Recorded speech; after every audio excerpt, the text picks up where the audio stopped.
তুমি আল্লাহর প্যারা হাবিব, ও নবী কেউ নাই সমতুল তোমার আগার, তোমার মতো আরশ ভ্রমণ করে নাই কোন পয়গম্বর। আল্লাহুম্মা সাল্লি আলা। বক্সটা টন একটু কমায় দাও আর একটু মোটা করো, বক্স টন একটু কমে একটু মোটা করে সাউন্ডটা বাড়ে বক্সের। ওয়ালায়ালে সাইয়্যিদিনা মা, ঠিক আছে। মুহাম্মদ সুবহানাল্লাহ আলহামদুলিল্লাহ লা ইলাহা, ও সুবহানাল্লাহ আলহামদুলিল্লাহ লা ইলাহা ইল্লাল্লাহু লা ইলাহা ইল্লাল্লাহ সুবহানাল্লাহ আলহামদুলিল্লাহ লা ইলাহা। মনে বড় আশা ছিল যাব মদিনায়, বলেন না। মনে বড় আশা ছিল, সালাম আমি করব গিয়া, সালাম আমি করব গিয়া নবীর রওজায়। মনে বড় আশা ছিল, আহা, মনে বড় আশা ছিল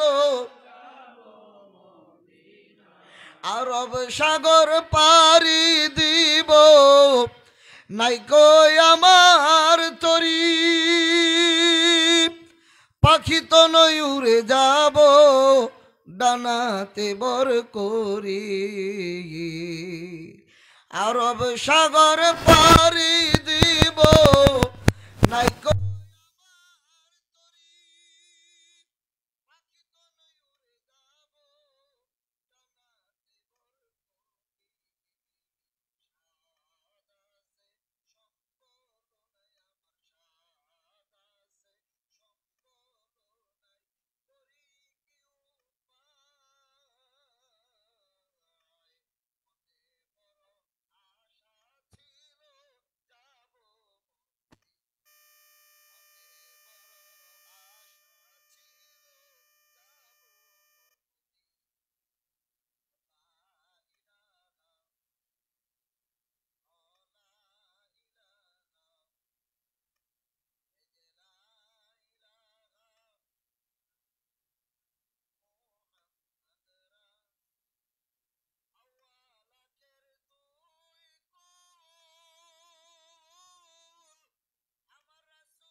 আল্লাহ আল্লাহ আল্লাহ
রাজি যদি হয় তোমার মন, রাজি যদি হয় তোমার মন, ভয় কি তাতে মরিলে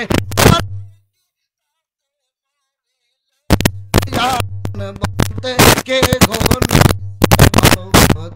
আমার দয়াল নবী বিনে গো, আমার নূরের নবী বিনে গো, আমার জিন্দা নবী বিনে গো, হাই আপন বলতে কে গো নাই জগতে। আল্লাহ আল্লাহ আল্লাহ আল্লাহ আল্লাহ আল্লাহ আল্লাহ আল্লাহ আল্লাহ আল্লাহ আল্লাহ আল্লাহ লা ইলাহা ইল্লাল্লাহু মুহাম্মাদুর রাসূলুল্লাহ সাল্লাল্লাহু আলাইহি ওয়াসাল্লাম। অগণিত প্রশংসা, অগণিত শুকরিয়া মহান আল্লাহ পাকের দরবারে, যে মহান আল্লাহ রাব্বুল আলামিন আমাদের মহান অলি বিশ্ববলি খাজা ফরিদপুরের আদরের রুহানি সন্তান, মুরিদ সন্তান জনাব আনোয়ারুল হক মুন্সি সাহেব তথা তেনার ছেলে সেলিম বের এই বাসভবনে জাকের পার্টি দাউদপুর ইউনিয়নের উদ্যোগে পবিত্র আজিমুশান ইসলামী জলসায় ওয়াজ মাহফিলে সকলের আগে আমাকে আপনাকে আশা এবং বসার তৌফিক দান করলেন। সে আল্লাহর দরবারে কালিমত শুকর, জবান খুলে জোরে সোরে চিৎকার দিয়ে বলুন আলহামদুলিল্লাহ। দরুদ এবং সালাম জিন্দা নবী, রহমতের নবী, মায়ার নবী, নবী নবীদের সরদার, সরকারে দো আলম, নূরে খোদা, নূরে মুজাসসাম হুজুরে পাক নূর সাল্লাল্লাহু তাআলা আলাইহি ওয়াসাল্লামের মহাপবিত্র নূরানী রওজা মুবারকে সকলে বলুন সাল্লাল্লাহু আলাইহি ওয়াসাল্লাম।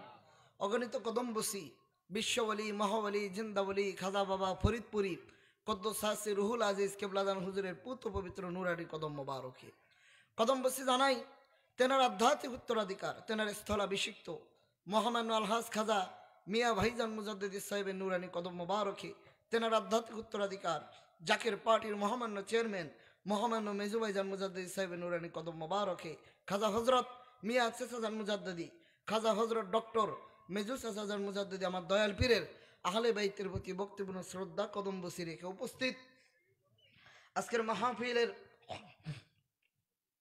সম্মানিত সভাপতি জনাব মোহাম্মদ আরমান মিয়া, সভাপতি জাকের পার্টি দাউদপুর ইউনিয়ন। উপস্থিত আছেন মাহফিলের প্রধান অতিথি জাকের পার্টি রূপগঞ্জ উপজেলার সম্মানিত সভাপতি আমাদের সুপরিচিত ব্যক্তিত্ব জননেতা জনাব জুবায়ের আলম ভুইয়া সাহেব। বিশেষ অতিথি হিসেবে উপস্থিত আছেন জাকের পার্টি যুব স্বেচ্ছাসেবক ফ্রন্টের রূপগঞ্জ থানার সম্মানিত সভাপতি আমাদের সুপরিচিত ব্যক্তিত্ব জননেতা জনাব মোশাররফ ভুইয়া সাহেব। উপস্থিত আছেন সার্বিক পরিচালনায় জনাব এনামুল হক মোল্লা, সাংগঠনিক সম্পাদক জাকের পার্টি দাউদপুর ইউনিয়ন, সঞ্চালনায় মোমিন মিয়া, সভাপতি জাকের পার্টি দাউদপুর ইউনিয়ন, সার্বিক তত্ত্বাবধানে আনিসুর রহমান সেলিম সাহেব। উপস্থিত আছেন জাকের পার্টি এবং জাকের পার্টি সকল সহযোগী সংগঠনের নেতৃবৃন্দ। খাস করে আমার আগে আপনাদের নিয়ে যিনি কোরআন হাদিসের আলোকে আল্লাহ রসুল সাল্লাল্লাহু আলাইহি সাল্লামের শানুমানের উপরে গুরুত্বপূর্ণ আলোচনা করলেন অত্র মসজিদের সম্মানিত ইমাম ও খতিব হজরতুল আল্লাহ মাওলানা হাফেজ আব্দুল সালাম সাহেব। উপস্থিত আছেন হযরত মাওলানা জুয়েল রব্বানী, সভাপতি জাকের পার্টি যুব উলামা ফ্রন্ট, কুড়িগ্রাম জেলা, খাদেম বিশ্বলির বেসালত মঞ্জিল বানানী পাক দরবার শরীফ, দেগার ওলামায়ে কেরাম, মুরব্বিয়ানে ইজাম, জাকিরান আশিকান, ধর্মপ্রাণ মুমিন মুসলমান ভাইরা, পর্দার অন্তর আড়ালে মা বোনেরা, জাকের পার্টি এবং জাকের পার্টির সকল সহযোগী সংগঠনের সর্বস্তরের নেতৃবৃন্দ, সকল প্রতি গুণাগারের মোবারকবাদ এবং আবার আন্তরিক সালাম জানাচ্ছি। আসসালামু আলাইকুম রহমতুল্লাহি ওয়া বারাকাতুহু।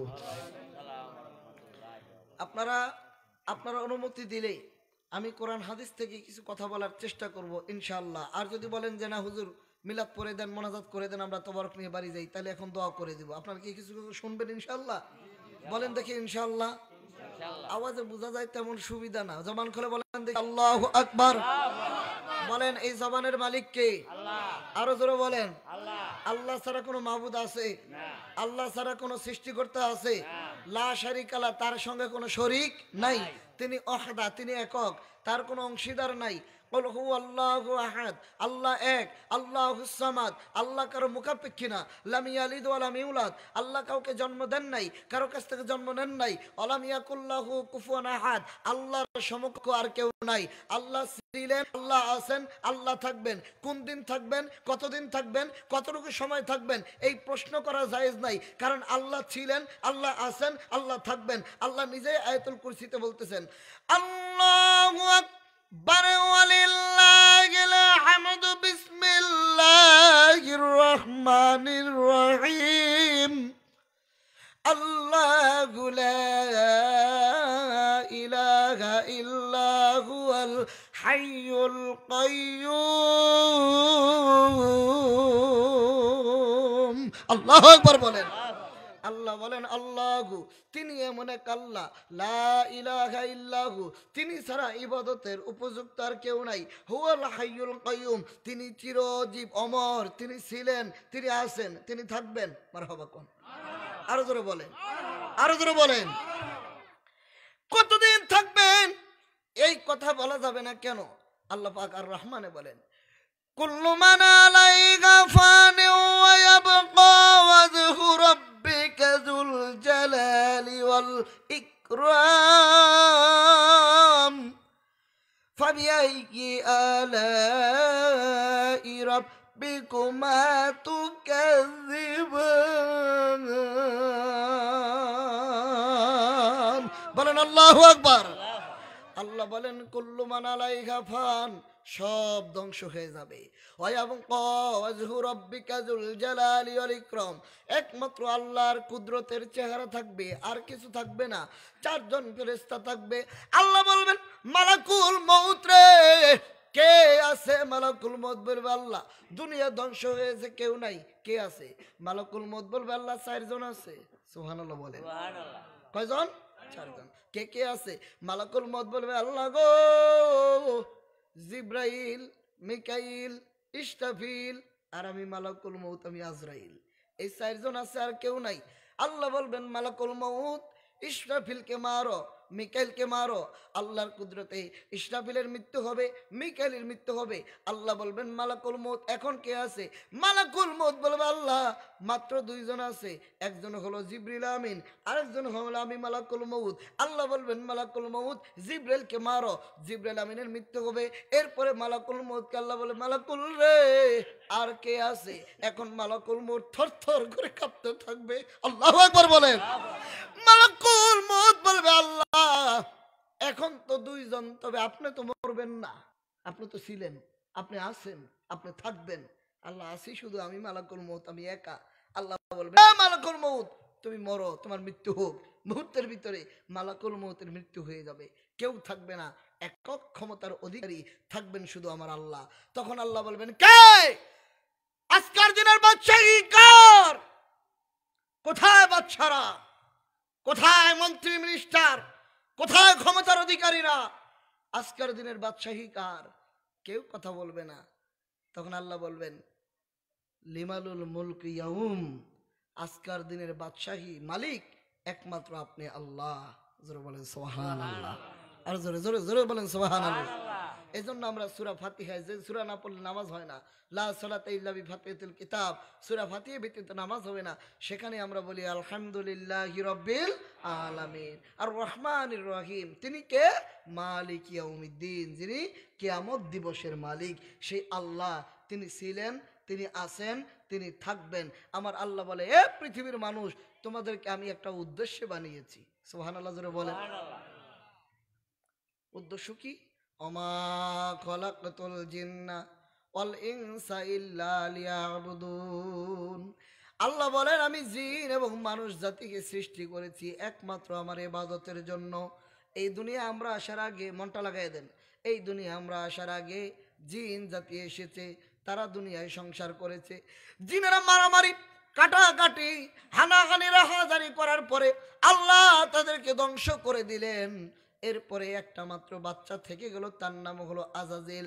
আমার আল্লাহ ডাক দিয়ে বলেন, জিব্রাইল রে, আর কে আছে? বলে, আল্লাহ সব তো মেরে ফেলেছে, শুধু একজন আছে, বাচ্চা আজাজিল। এটাকে কি করব? রেখে দাও, ইবাদত বন্দেগী করুক। করতে করতে করতে করতে এমন অধিকারী হইলেন, আল্লাহ মুআল্লিমুল মালাইকা, ফেরেশতাদের ওস্তাদ বানিয়ে দিলেন, শিক্ষক বানিয়ে দিলেন। তিনি হলো আগুনের তৈরি জিন জাতি, যাকে আমরা বর্তমানে শয়তান বলি, মালাউন বলি। ইনি হলো আজাজিল। তিনি নূরের তৈরি না, মাটির তৈরিও না, উনি হলো আগুনের সৃষ্টি, জিন জাতি আগুনের সৃষ্টি। আমার আল্লাহ ডাক দিয়ে বলেন, ভালো লাগে না? ওয়াইদ ক্বালা রাব্বুকা লিল মালাইকাতি ইন্নী জাইলুন ফিল আরদি খলিফা। এ ফেরেশতারা, আমি জমিনের খলিফা বানাবো, আমি জমিনে প্রতিনিধি সৃষ্টি করব, পাঠাবো। ফেরেশতারা বললেন, আল্লাহ এদেরকে বানায়েন না। কেন? এরা মারামারি করবে, কাটাকাটি করবে। আচ্ছা, আমরা দুনিয়ায় সৃষ্টি হই নাই, এখনো আসি নাই, আমরা মারামারি করব, এটা ফেরেশতারা কেমনে জানে? কারণ তাদের পুরানো অভিজ্ঞতা আছে, জিনেরা মারামারি করছে, কাটাকাটি করছে। ফেরেশতারা ওইটা ধারণা করে বলেছে, আল্লাহ এদেরকে বানায়েন না, এরা মারামারি করবে, কাটাকাটি করবে, এদেরকে বানায়েন না। আল্লাহ বলল, ক্বালা ইন্নী আ'লামু মা লা তা'লামুন, আমি আল্লাহ যা জানি তোমরা তা জানো না। আমি আল্লাহ মানুষ বানাবো, আরে ভালোবেসে খোদায় আদম হাওয়া বানায়, ভালোবেসে খোদা আদম হাওয়া বানায়, বেহেশত বালা খানা সাজাইয়া রে। বলেন, বেহেশত বালা খানা সাজাইয়া রে। আদম আর হাওয়া বেহেশত সারিয়া, বলে না দম হাওয়া বেহেশত সারিয়া 340 বছর কান্দিল রে। আমি কেন যে আলো বাসিলাম রে, আগে তো না জানিয়া, কি সই না বুঝিয়া, আমি কেন যে আলো বাসিলাম রে। গভীর মনোযোগ। আমার আল্লাহ আদম আলাইহিস সালামকে সৃষ্টি করলেন আগুন, পানি, মাটি, বাতাস দিয়ে। মা হাওয়াকে তৈরি করলেন বাবা আদমের বাম পাজরের হাড় নিয়ে। আল্লাহ বলেন কুন ফায়াকুন, সাথে সাথে মা হাওয়া সৃষ্টি হয়ে গেল। আমার আল্লাহ সকল ফেরেশতা দিয়া আমার বাবা আদম আলাইহিস সালামকে সিজদা করাইলেন, ইল্লা ইবলিসা, একমাত্র ইবলিস সিজদা করলো না। আল্লাহ বলেন আবা ওয়াস্তাকবারা ওয়া কানা মিনাল কাফিরিন, তুমি কাফের হয়ে গেছো, কাফের হয়ে গেছো। আজরাইল হযরত আদম আলাইহিস সালামকে গন্ধম খাওয়াইলেন, ধোকা দিয়ে মা হাওয়াকে গন্ধম খাওয়াইলেন। আল্লাহ তাদেরকে দুনিয়ায় পাঠিয়ে দিলেন। খুব মন লাগান, 350 বছর একটানা বাবা আদম কাঁদলেন, মা হাওয়া কাঁদলেন। 6 দিন পর্যন্ত আকাশের দিকে চোখ উঠায় বাবা আদম তাকাইলেন না। 6 দিন পরে আমার আল্লাহ বলেন, আদম রে, কেন তুমি গন্ধম খাইলা? কেন আমার নাফরমানি করলা, আমার কথা শুনলা না? আমি তো বলছিলাম সব খাইও, ওই গন্ধম গাছের কাছেও যাইও না। কেন তোমরা এই গাছের কাছে গেলা? কেন এই গন্ধম খাইলা? আমি কি তোমাকে ফেরেশতা দিয়ে সেজদা করাই নাই? আমি কি তোমাকে সকল ভাষা শিক্ষা দেই নাই? আমি কি তোমাকে সম্মান দেই নাই? আমি কি তোমাকে ইজ্জত দেই নাই? কেন এই কাজ করলে? আদম রে, তোমার মতো সৃষ্টিতে তমাম পৃথিবীর মানুষ যদি ইবাদত বন্দেগী করতে করতে ভরে ফেলে, তারপর যদি আমার নাফরমানি করে, আমি আল্লাহ তাদেরকে ধ্বংস করে দিতে একটু দ্বিধাদ্বন্দ্ব করব না। কেন তুমি এই কাজ করলে? তুমি কেমন আছো বলো? আদম বললেন, আল্লাহ আমাকে চিরস্থায়ী জান্নাত থেকে নশ্বর দুনিয়ায় পাঠিয়ে দেওয়া হয়েছে, আমি রোনাজারি ছাড়া আর কি করতে পারি? আল্লাহ গো, আমি শ্রীলঙ্কার শরণদ্বীপে চ্যালেনাইতে মাওলানা শাইখ নুরুল ইসলাম ফারুকী রহমাতুল্লাহ আলাইহি কাফেলা অনুষ্ঠানে রমজান মাসে হযরতে আদম আলাইহিস সালামের পা মুবারকের চিহ্ন মুবারক দেখিয়েছিলেন। শ্রীলঙ্কার শরণদ্বীপে বাবা আদম কেঁদেছেন যে পাথরের উপরে দাঁড়িয়ে দাঁড়িয়ে কাঁদতে কাঁদতে বাবা আদমের গালের গোশতগুলি পরে হাড্ডি বের হয়ে গেছে। তারপর আমার আল্লাহ মাফ করেন নাই। যেখান দিয়ে পানি পড়তেছিল ওই পাহাড়ে পানি পড়তে পড়তে শীতলা হয়েছে, শীতলার ভিতরে ফুলের গাছ হয়েছে, ফুলের গাছে ফুল ফুটেছে, গ্রাম ছুটেছে। তারপর বাবা আদমকে আমার আল্লাহ মাফ করেন নাই। আল্লাহু আকবার জোরে বলেন। কেন? বাবা আদম ভুল করছে। খুব মন লাগাবেন, গুরুত্বপূর্ণ কিছু কথা। এই ওয়াজ আপনারা জানেন, কিন্তু যেটা জানেন না সেটা জানার জন্য বলতেছি। বাবা আদম 350 বছর কাঁদলেন। হযরত জিবরিল আমিন বলেন, আল্লাহ গো, তুমি কেন আদম বানাইলা? আর কেন আদমকে কাঁদাইতেছো? আদমকে দয়া করে মাফ করে দাও। ক্ষমা প্রাপ্তির কয়েকদিন আগে আল্লাহ বলেন, আদম রে যাও, বলো আরাফাতের ময়দান যেখানে হাজী সাহেবরা যায় সেখানে যে একত্রিত হতে বলো। বাবা আদম আলাইহিস সালাম শ্রীলঙ্কার শরণদ্বীপ থেকে মা হওয়া ছিল জেদ্দায়। দুইজন দুই দেশ থেকে হাঁটতে হাঁটতে হাঁটতে হাঁটতে বহু কষ্টে আল্লাহর কুদরতে, পৃথিবীতে কোনো মানুষ নাই, কোনো বাহন নাই, কোনো কিছু নাই, যাওয়ার মতো কি দিয়ে যাবেন আল্লাহ ভালো জানেন। আল্লাহু আলাম, আল্লাহর কুদরত আল্লাহ ভালো জানেন কেমনে গিয়েছেন। ওখানে গিয়ে মা হাওয়ার সঙ্গে দেখা, এমন কান্না তারা কাঁদলো, ফেরেশতাদের ভিতরে চঞ্চলতার সৃষ্টি হয়ে গেল। ফেরেশতারা বলো, আল্লাহ আদমকে মাফ করে দাও গো আল্লাহ, আদমকে ক্ষমা করে দাও। যদি আদমকে মাফ না করো, আমরা জমিনে নেমে আদমের সঙ্গে সুর মিলায় কাঁদবো। আদমের কান্না আমরা সইতে পারতেছি না। জিবরিল আমিন আরাফাত জাবালে রহমতের পাদদেশে দাঁড়ায় আযান দিলেন, আল্লাহু আকবার, আল্লাহু আকবার, আশহাদু আল্লা ইলাহা ইল্লাল্লাহ। জবান খুলে মোহাব্বতে বলেন, আশহাদু আন্না মুহাম্মাদার রাসূলুল্লাহ সাল্লাল্লাহু আলাইহি ওয়াসাল্লাম। বাবা আদম আলাইহিস সালাম আযানের ভিতরে যখন নবীর নাম দেখলেন, এ মুসলমান, কারামাত আলী জনপুরি তার নূরে মুহাম্মদের কিতাবে এই হাদিস কেন উল্লেখ করেছেন? মাওয়াহিবুল্লাহ দুনিয়া কিতাবে আল্লামা কাসতালানী রাহমাতুল্লাহ আলাইহি এই হাদিস কেন উল্লেখ করেছেন? হে মুসলমান, খাসায়েসুল কুবরা কিতাবে ইমাম জালালউদ্দিন সুয়ুতী 2 লক্ষ হাদিসের হাফেজ, যার কিতাব পড়ে মাওলানারা মাওলানা হয়, আলিয়ায় পড়েন আর কমিতে পড়েন। যার কিতাব পড়ে আপনি মাওলানা হবেন তার নাম হলো তাফসিরে জালালাইন। লেখকের নাম ইমাম জালালউদ্দিন সুয়ুতী রাহমাতুল্লাহ আলাইহি। উনি কিতাব লিখেছেন খাসায়েসুল কুবরা। সেই খাসায়েসুল কুবরায় এই হাদিস কেন উল্লেখ রয়েছে। আল্লাহর নবী হযরত আদম আল্লাহর দিকে মাথা মুবারক উঠাইলেন, আসমানের দিকে মাথা উঠায় বলে, ইয়া রাব্বি আসআলুকা বিহাক্কি মুহাম্মদ সাল্লাল্লাহু আলাইহি সাল্লাম ইল্লা মা গফারতালি। আল্লাহু আকবার বলেন। ইয়া রাব্বি, হে রব, আসআলুকা উসিলায় বিহাক্কি মুহাম্মদ সাল্লাল্লাহু আলাইহি সাল্লাম, তোমার সত্য নবী মুহাম্মদের উসিলায় ইল্লা মা গফারতালি, তুমি আমাকে মাফ করে দাও, আমাকে ক্ষমা করে দাও। তখন আমার আল্লাহ ডাক দিয়ে বলে, কাইফা আরাফতা ইয়া আদম, হে আদম, এখনো তো তাকে আমি দুনিয়ায় পাঠাই নাই, তুমি তাকে কেমনে চিনলা, কেমনে তুমি তার নাম জানলা? আদম বলে, আল্লাহ আমাকে সৃষ্টি করার পরে আমি আরশে আজিমে মাথা উত্তোলন করে দেখেছি, আরশে আজিমে লেখা লা ইলাহা ইল্লাল্লাহু মুহাম্মাদুর রাসূলুল্লাহ সাল্লাল্লাহু আলাইহি ওয়াসাল্লাম। নিশ্চয় তোমার নামের সঙ্গে যার নাম, তিনি তোমার পেয়ারা কোনো মাহবুব হবে, বান্দা হবে, নয়তো তোমার নামের সঙ্গে তার নাম থাকতে পারে না। ওই নামের খাতিরে আমারে মাফ করে দাও। আল্লাহ বলে, আদম রে, এ আদম, 350 বছর কান্না লাগতো না রে আদম। যেদিন জান্নাতে ভুল করেছিলা, জান্নাতে ভুল করেছিলা, ওই দিন যদি আমার বন্ধু মুহাম্মদের উসিলায় কান্তা, আমি আল্লাহ জান্নাতেই তোমারে মাফ করে দিতাম। সুবহানাল্লাহ। জোরে বলেন সুবহানাল্লাহ। 2 হাত তুলে বলেন আল্লাহু আকবার। হাত উঠান বলেন আল্লাহু আকবার। বলেন ইয়া রাসূলুল্লাহ, বলেন মারহাবা। আর জোরে বলেন মারহাবা। হাত নামান, বলেন আলহামদুলিল্লাহ। আলহামদুলিল্লাহ বলেন। যেই নবীর উসিলায় আদম আলাইহিস সালাম মাপ পায়, সুবহানাল্লাহ বলেন। খুব মন লাগাবেন, নবীরা কোনোদিন গুনাহ করে না। আল আম্বিয়া মাসুমুন, নবীরা মাসুম বেগুনার, নবীদের কোনো গুনাহ নাই। আর জগৎ বিখ্যাত ফতুয়ার কিতাব, ফতুয়ার নাম ফতুয়ে বাহারুর রায়েক, ফতুয়ে বাহারুর রায়েকে এসেছে, যিনি বলেছেন নবীগণ মাসুম, তিনি আমাদের নবী মুহাম্মদ সাল্লাল্লাহু আলাইহি ওয়াসাল্লাম, উনি মাসুমের মাসুম, নিষ্পাপের নিষ্পাপ। নবীর আগেও কোনো গুনাহ নাই, নবীর পরেও কোনো গুনাহ নাই, আগে এবং পরে উভয় গুনাহ মাফ, নবীর জীবনে কোনো গুনাহ নাই। জোরে বলেন সুবহানাল্লাহ। বলবেন তাহলে নবী তওবা করলো কেন? আমাদের মাঝে কিছু প্রাইভেট মৌলবী আছে ভাইরা, তারা কয় নবী গুনাহ করছে এজন্য তওবা করছে। কেন? ইযা জাআ নাসরুল্লাহি ওয়াল ফাতহ ওয়া রাআইতান নাসা ইয়াদখুলুনা ফি দীনিল্লাহি আফওয়াজা ফাসাব্বিহ বিহামদি রাব্বিকা ওয়াস্তাগফির ইন্নাহু কানা তাওয়াবা। ও নবী, আপনি আল্লাহর প্রশংসা করেন, ফাসাব্বিহ তাসবিহ পড়েন, ফাসাব্বিহ বিহামদি রাব্বিকা ওয়াস্তাগফির, আপনি রবের প্রশংসা করেন এবং আস্তাগফির, আপনি আল্লাহর কাছে মাপ চান।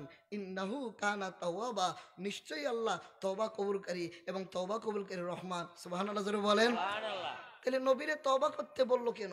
এই আয়াতের তাফসীর ইমাম জালালউদ্দিন সুয়ুতি জালালাইন শরীফের তাফসীর করতেছেন যে নবীজি দৈনিক 70 বার তওবা করতেন। সুবহানাল্লাহ। আরো জোরে, আরো জোরে সুবহানাল্লাহ। কতবার? কতবার?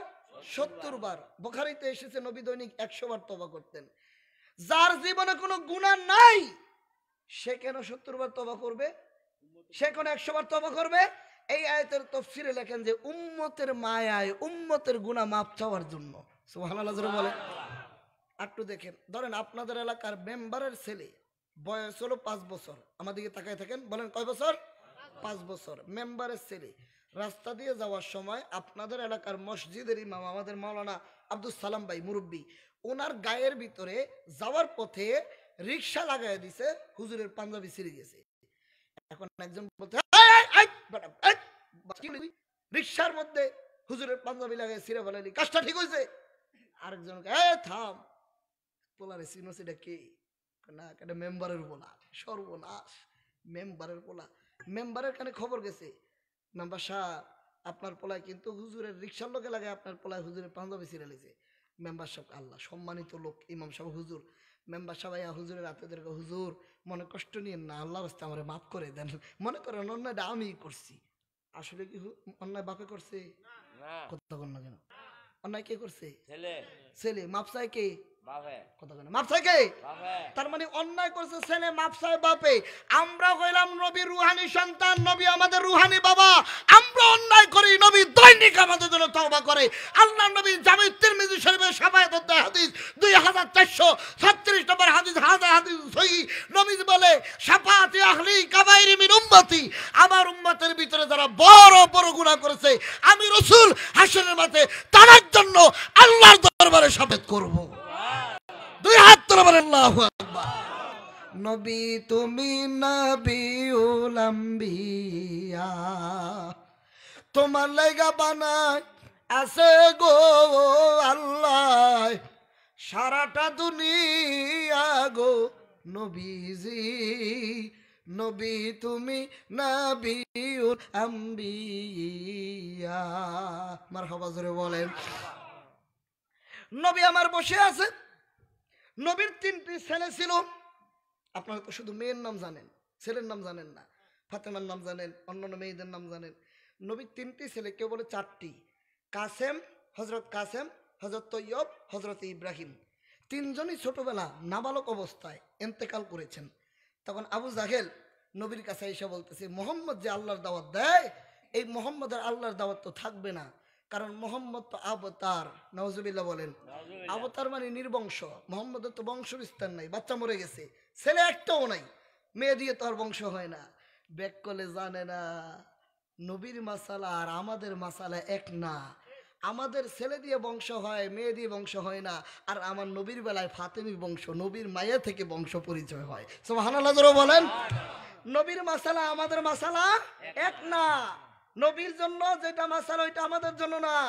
আমরা 4টার উপরে বিয়ে করা বর্তমানে জায়েজ নাই। পারবেন বিয়ে করতে 4টার উপরে? শরীয়তে নাই। কিন্তু নবীজির 11 জন স্ত্রী ছিল, নবীর জন্য জায়েজ ছিল। আলহামদুলিল্লাহ জোরে বলেন। আমরা ওযু করার পরে ঘুমাইলে ওযু ভেঙে যায়, কিন্তু নবীজি ওযু করার পরে ঘুমাতেন, তাহাজ্জুদ পরে ঘুমাইতেন, উঠে আবার ফজরের নামাজ পড়তেন। আম্মা আয়েশা বলতেন, হুজুর আপনি ওযু করবেন না? নবী বলেন, আয়েশা রে, আমার দেহ ঘুমায়, আমার কলব ঘুমায় না। তার মানে আমি নবী ঘুমাইলে ওযু যায় না। নবীর শরীয়ত একরকম, আমাদের শরীয়ত আরেক রকম। নবীর মাসালা আমাদের সাথে মিলানো যাবে না। আল্লাহু আকবার জোরে বলেন।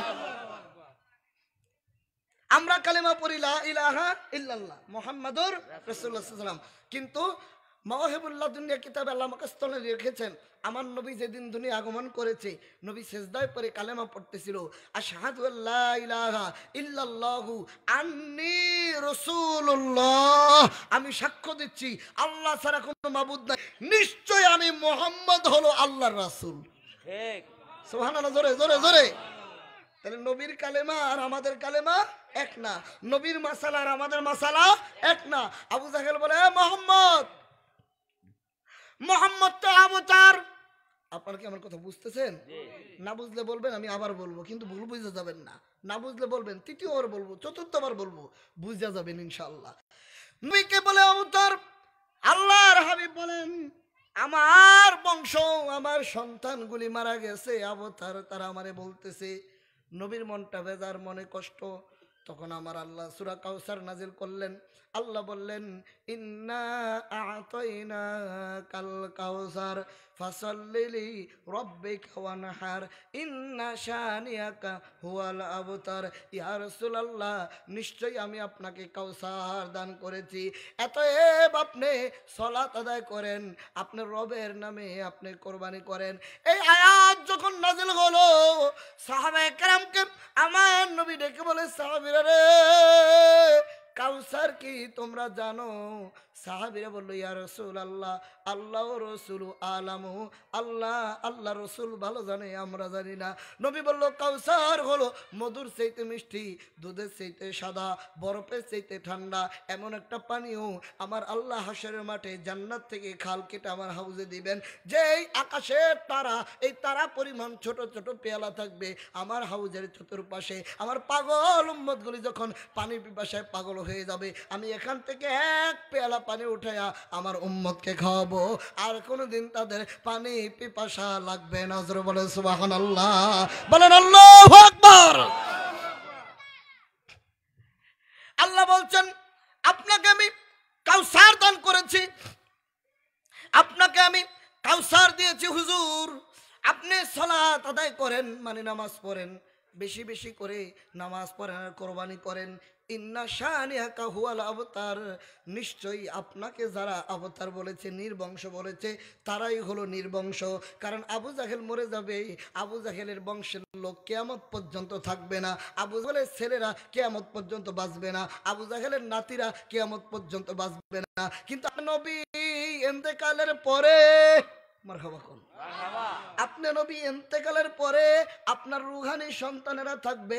আন্নাবিয়্যু আওলা বিল মুমিনিনা মিন আনফুসিহিম আজওয়াজুহু উম্মাতুহু, নবীজি মুমিনের জানের চাইতে নিকটে, নবীর স্ত্রীরা হলো মুমিনদের মা, নবীর স্ত্রী আমাদের মা, নবী হলো আমাদের রূহানি বাবা, আমরা রূহানি সন্তান। কিয়ামত পর্যন্ত নবীর রূহানি সন্তান থাকবে। আজানে আল্লাহর নামের সাথে নবীর নাম নিবে, কালেমায় আল্লাহর নামের সাথে নবীর নাম নিবে, আকামতে আল্লাহর নামের সাথে নবীর নাম নিবে, নামাজের ভিতরে আল্লাহর নামের সাথে নবী দুরূদ পড়বে, নামাজের ভিতরে আল্লাহর জিকিরের পাশে নবীকে সালাম দিবে, আসসালামু আলাইকা আইয়ুহান নাবিয়্যু ওয়া রাহমাতুল্লাহি ওয়া বারাকাতুহু। নবীর সুন্নতে দাড়ি রাখবে, নবীর সুন্নতে টুপি পরবে, নবীর সুন্নতে জুব্বা পরবে, নবীর সুন্নতে মেসওয়াক করবে, নবীর সুন্নতে মিষ্টি খাবে, নবীর সুন্নতে দাওয়াত দিবে। তার মানে নবীর সুন্নত চলছে, চলবে কিয়ামত পর্যন্ত। নবীর রূহানি আওলাদ থাকবে, রূহানি সন্তানেরা থাকবে। মারহাবা জোরে বলেন। নবী হলো আমাদের রূহানি বাবা, আমরা হইলাম তার রূহানি সন্তান। কেউ বলে নবী কাবারো কাবা, কেউ বলে নবী বাবারো বাবা, বলেন না, কেউ বলে নবী কাবারো কাবা, কেউ বলে নবী বাবারো বাবা, নয়শে কাবা নয়শে বাবা, নূর আল্লাহ ইয়া মুহাম্মদ মুস্তাফা নবী সাল্লেওয়ালা ইয়া মুহাম্মদ মুস্তাফা নবী, আমার শাফায়াতের কান্ডারি, শাফায়াতের কান্ডারি রাসূলুল্লাহ ইয়া মুহাম্মদ মুস্তাফা নবী। মুখ খুলে বলেন, ইয়া মোহাম্মদ মুস্তফা নবী, চন্দ্র সূর্য গ্রহ তারা চলে নবীজির নূরে ইশারা। চন্দ্র সূর্য গ্রহ তারা চলে নবীজির নূরে ইশারা। নবীজির নূরেতে জগৎ, নবীজির নূরেতে জগৎ হইল উজালা।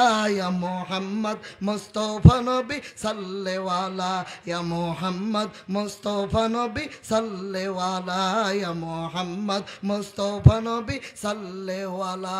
জবান খুলে বলেন মারহাবা। তা আমরা নবীর রুহানি সন্তান, নবী আমাদের রুহানি বাবা।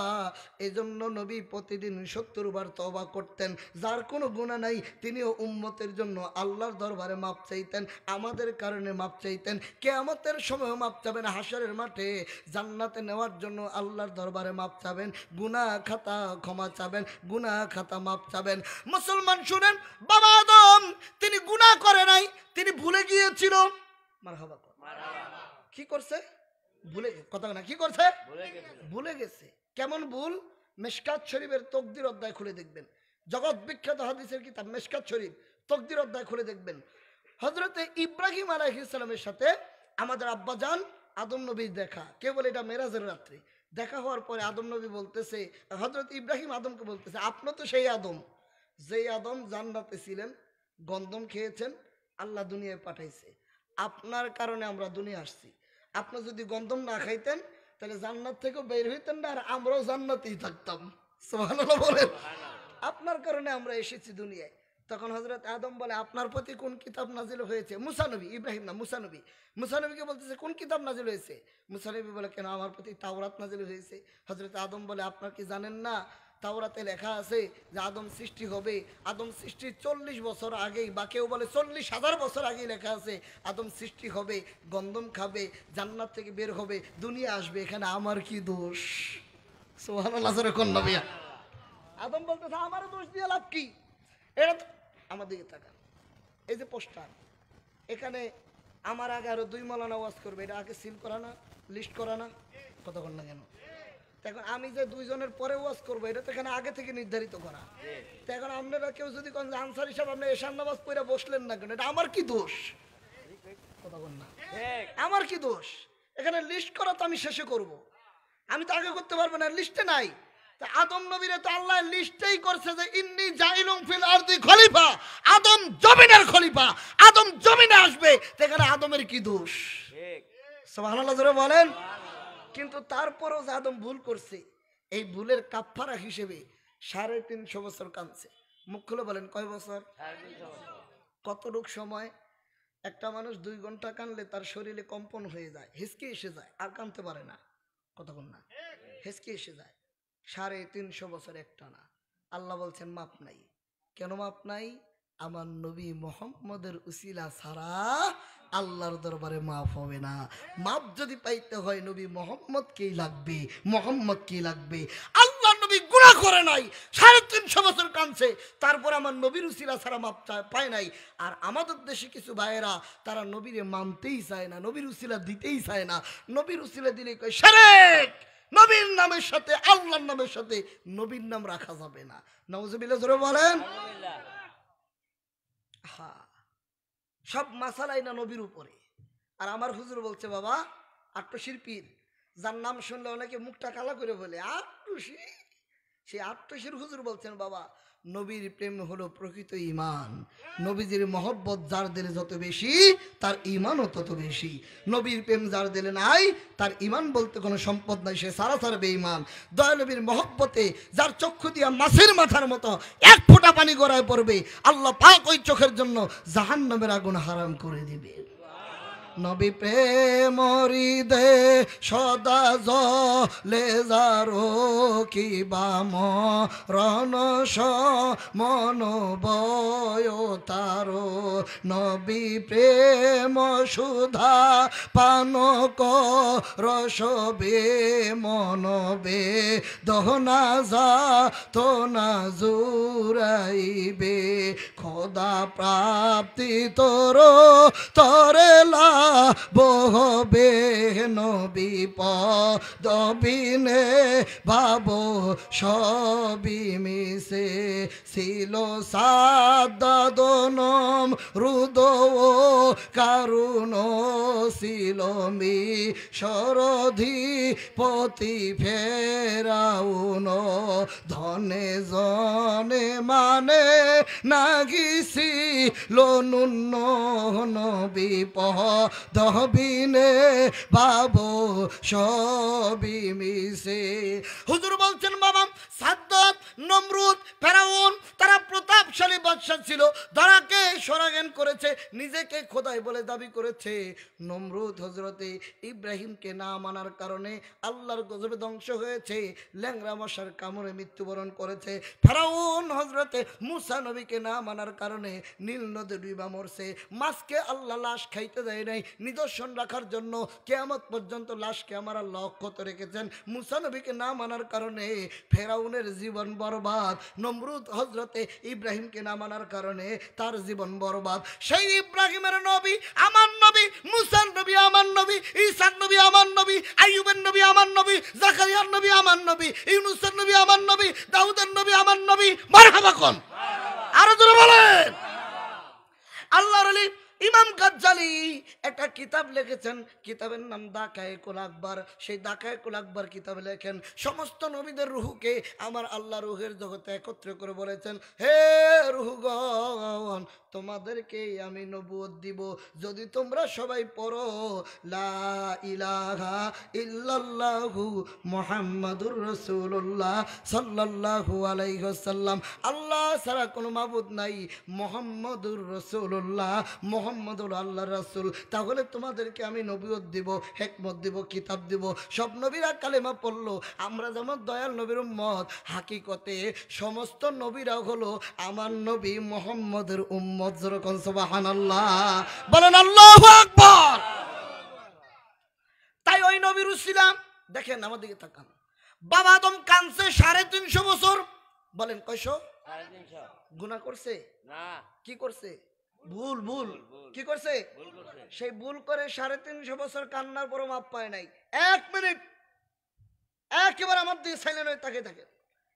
350 বছর কানছেন, তওবা কবুল করেন নাই, মাফ করেন নাই। কিন্তু হাদিস যেটা বললাম, মাওয়াহিবুল লাদুনিয়ায়, খাসায়েসুল কুবরায়, কারামাত আলী জনপুরি, নূরে মুহাম্মদী, এই 3টা কিতাবে হাদিসটা এসেছে। হযরত আদম নবী মাত্র একবার বলেছেন, 3 বার না, 10 বার না, 20 বার না, একবার বলেছেন, ইয়া রাব্বি আসআলুকা বিহাক্কে মুহাম্মদ সাল্লাল্লাহু আলাইহি সাল্লাম, আল্লাহ আপনি মুহাম্মদ রাসূল আমারে maaf করে দেন। আল্লাহ বলছেন সাথে সাথে তোমাকে maaf করে দিলাম। সুবহানাল্লাহ। তার মানে 350 বছর কান্নাই বৃথা গেল যদি একবার নবীর উসিলা দিয়ে কাঁদতো।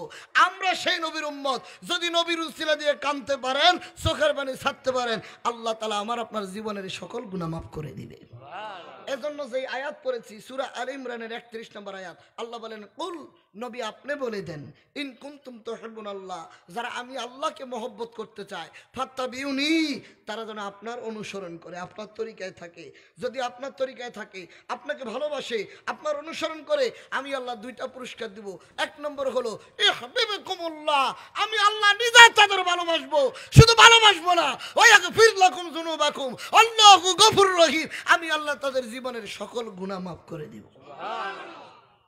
আমার সোনার জীবন বিফলে গো, আমার সোনার জীবন বিফলে, ও নবী তোমারে না পাইলে, বলেন না, সোনার জীবন বিফলে, সাদের জীবন বিফলে, ও নবী তোমারে না পাই। আল্লাহ ঠিকানা দিচ্ছেন, বান্দারে গুনাহ করছো, খুব মন লাগান, আমি এখানে আসছি, আসার পরে যদি কেউ মিথ্যা খুনের মামলায় জড়ায় যায়, আমি বলবো ভাইজান, আরমান ভাই না আপনার নাম? আরমান ভাই ধরেন মিথ্যা খুনে জড়ায় গেছে, আসামি, মিথ্যা খুনের মামলা। এখন আমার কাছে বলার পরে আমি বলবো, আরমান ভাই আমার কাছে ঢাকাতে একজন ভালো অ্যাডভোকেট আছে, সুপ্রিম কোর্টের অ্যাডভোকেট, জাকের পার্টি কেন্দ্রীয় আইনজীবী ফ্রন্টের সম্পাদক আলহাজ অ্যাডভোকেট আবু বকর সিদ্দিক খান সাহেব আমার সাথে খুব ভালো সম্পর্ক।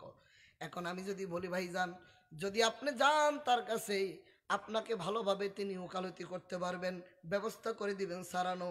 উনি কইবা আনসারি ভাই ওয়াজ পরে করেন, আগে মোবাইল নম্বরটা আমার আগে দেন, এইটাই তো আমার আগে দরকার।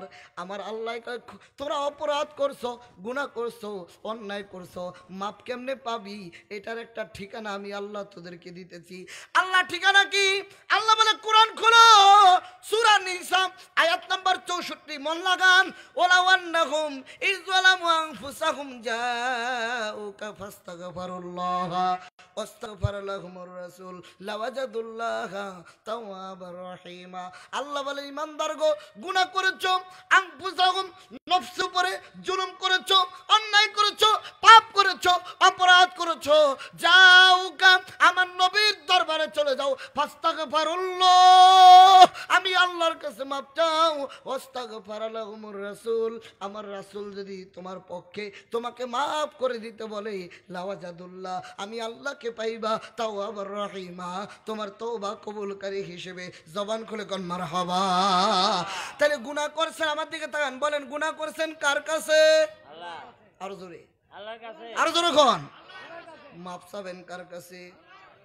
কিন্তু মাপ পাওয়ার ঠিকানা নবী দিচ্ছেন। খুন করছেন আপনি, আসামি কার? আদালতে। রায় দিবেন কে? জজ সাহেব। কিন্তু উকিল ছাড়া আপনি যদি যায় কোন স্যার আমারে মাফ কইরা দেন, কোনোদিনই মাফ হইতো না। তেমনি করে গুনাহ করছেন আল্লাহর কাছে, আল্লাহ বলে আমার নবীর কাছে যা, নবীর কাছে যায় আমি আল্লাহর কাছে মাপ চা। আমার নবী যদি তোরে মাফ করে দিতে বলে, ওকালতি করে, সুপারিশ করে, আমি আল্লাহ তোকে মাফ করে দিব। জোরে বলেন সুবহানাল্লাহ। এই আয়াতের তাফসীর সূরা নিসার 64 নম্বর আয়াতের তাফসীর, তাফসীর ইবনে কাসিরে আল্লামা আবুল ফিদা ইবনে কাসির রাহমাতুল্লাহ আলাইহি হাদিস উল্লেখ করেছেন।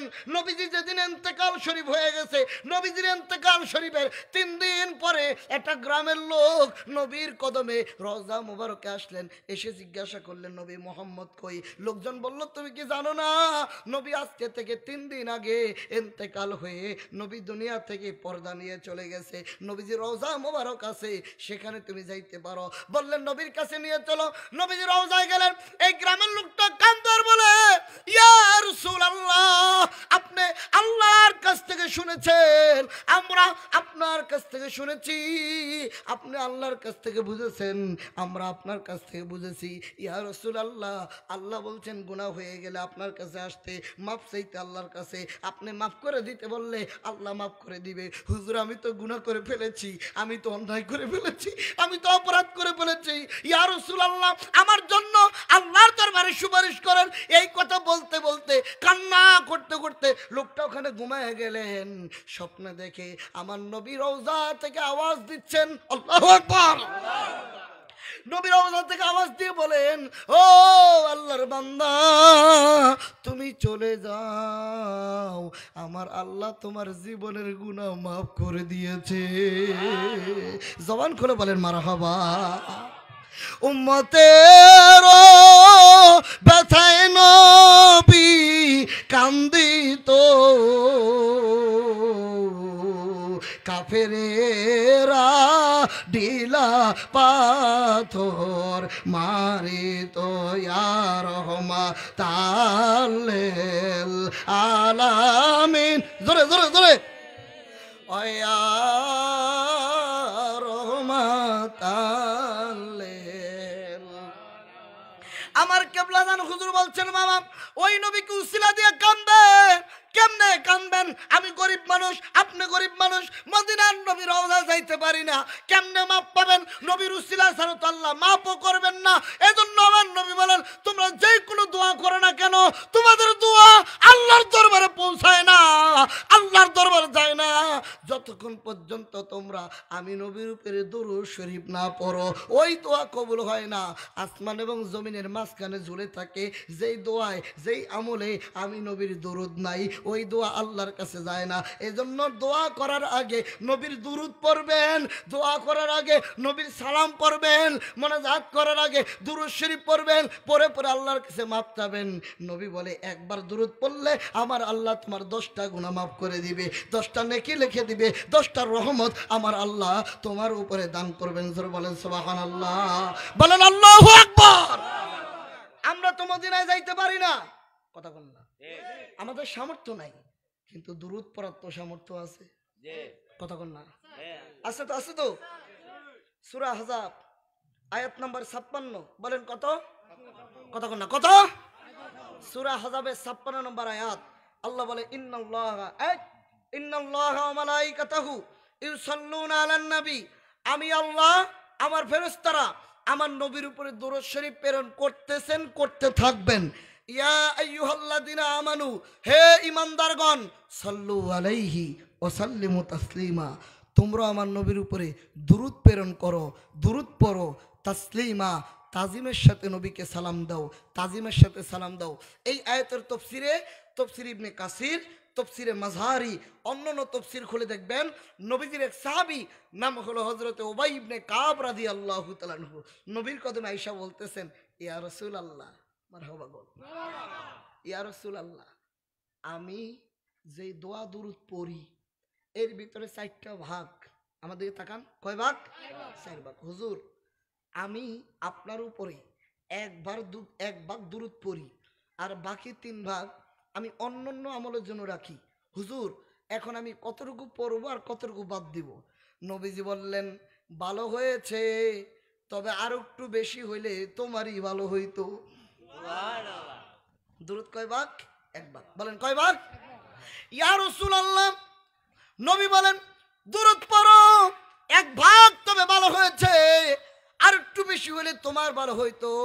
সাহাবী বলেন, হুজুর, তাহলে আমি 2 ভাগ আপনার দুরূদের জন্য রাখলাম, বাকি 2 ভাগ আমি অন্যান্য আমলের জন্য রাখলাম। নবী বললেন, ভালো হয়েছে, তবে আর একটু বেশি হইলে তোমার ভালো হইতো।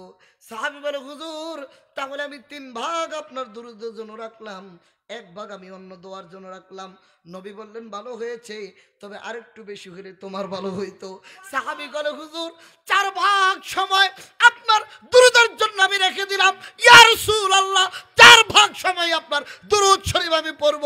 নবী বললেন, তাহলে আমার আল্লাহ তোমার সকল পেরেশানি দূর করে দিবেন এবং আল্লাহ তোমার জীবনের গুনাহগুলি মাফ করে দিবেন। জোরে জোরে জোরে জোরে জোরে। তার মানে দুরূদ শরীফ পড়লে সকল চিন্তা দূর হবে, সকল অশান্তি দূর হবে এবং আপনার সকল গুনাহ আমার আল্লাহ মাফ করে দিবে। দুরুদে পাগল হইলে করবে নবী পায়ার, বলেন দুরুদে পাগল হইলে করবে নবী পায়ার। আল্লাহুম্মা সাল্লি আলা, পরবারে বার বলেন না, আল্লাহুম্মা সাল্লি আলা পর। ফকির দরবেশ ও অলি যারা এই নামের পাগল তারা, প্রাণ ভরিয়া দুরূদ পড়ে নবী মুস্তাফার, বলেন না, প্রাণ ভরিয়া দুরূদ পড়ে নবী মুস্তাফার। আল্লাহুম্মা সাল্লি আলা, মারহাবা, বারে বারে বলেন, আল্লাহুম্মা সাল্লি আলা,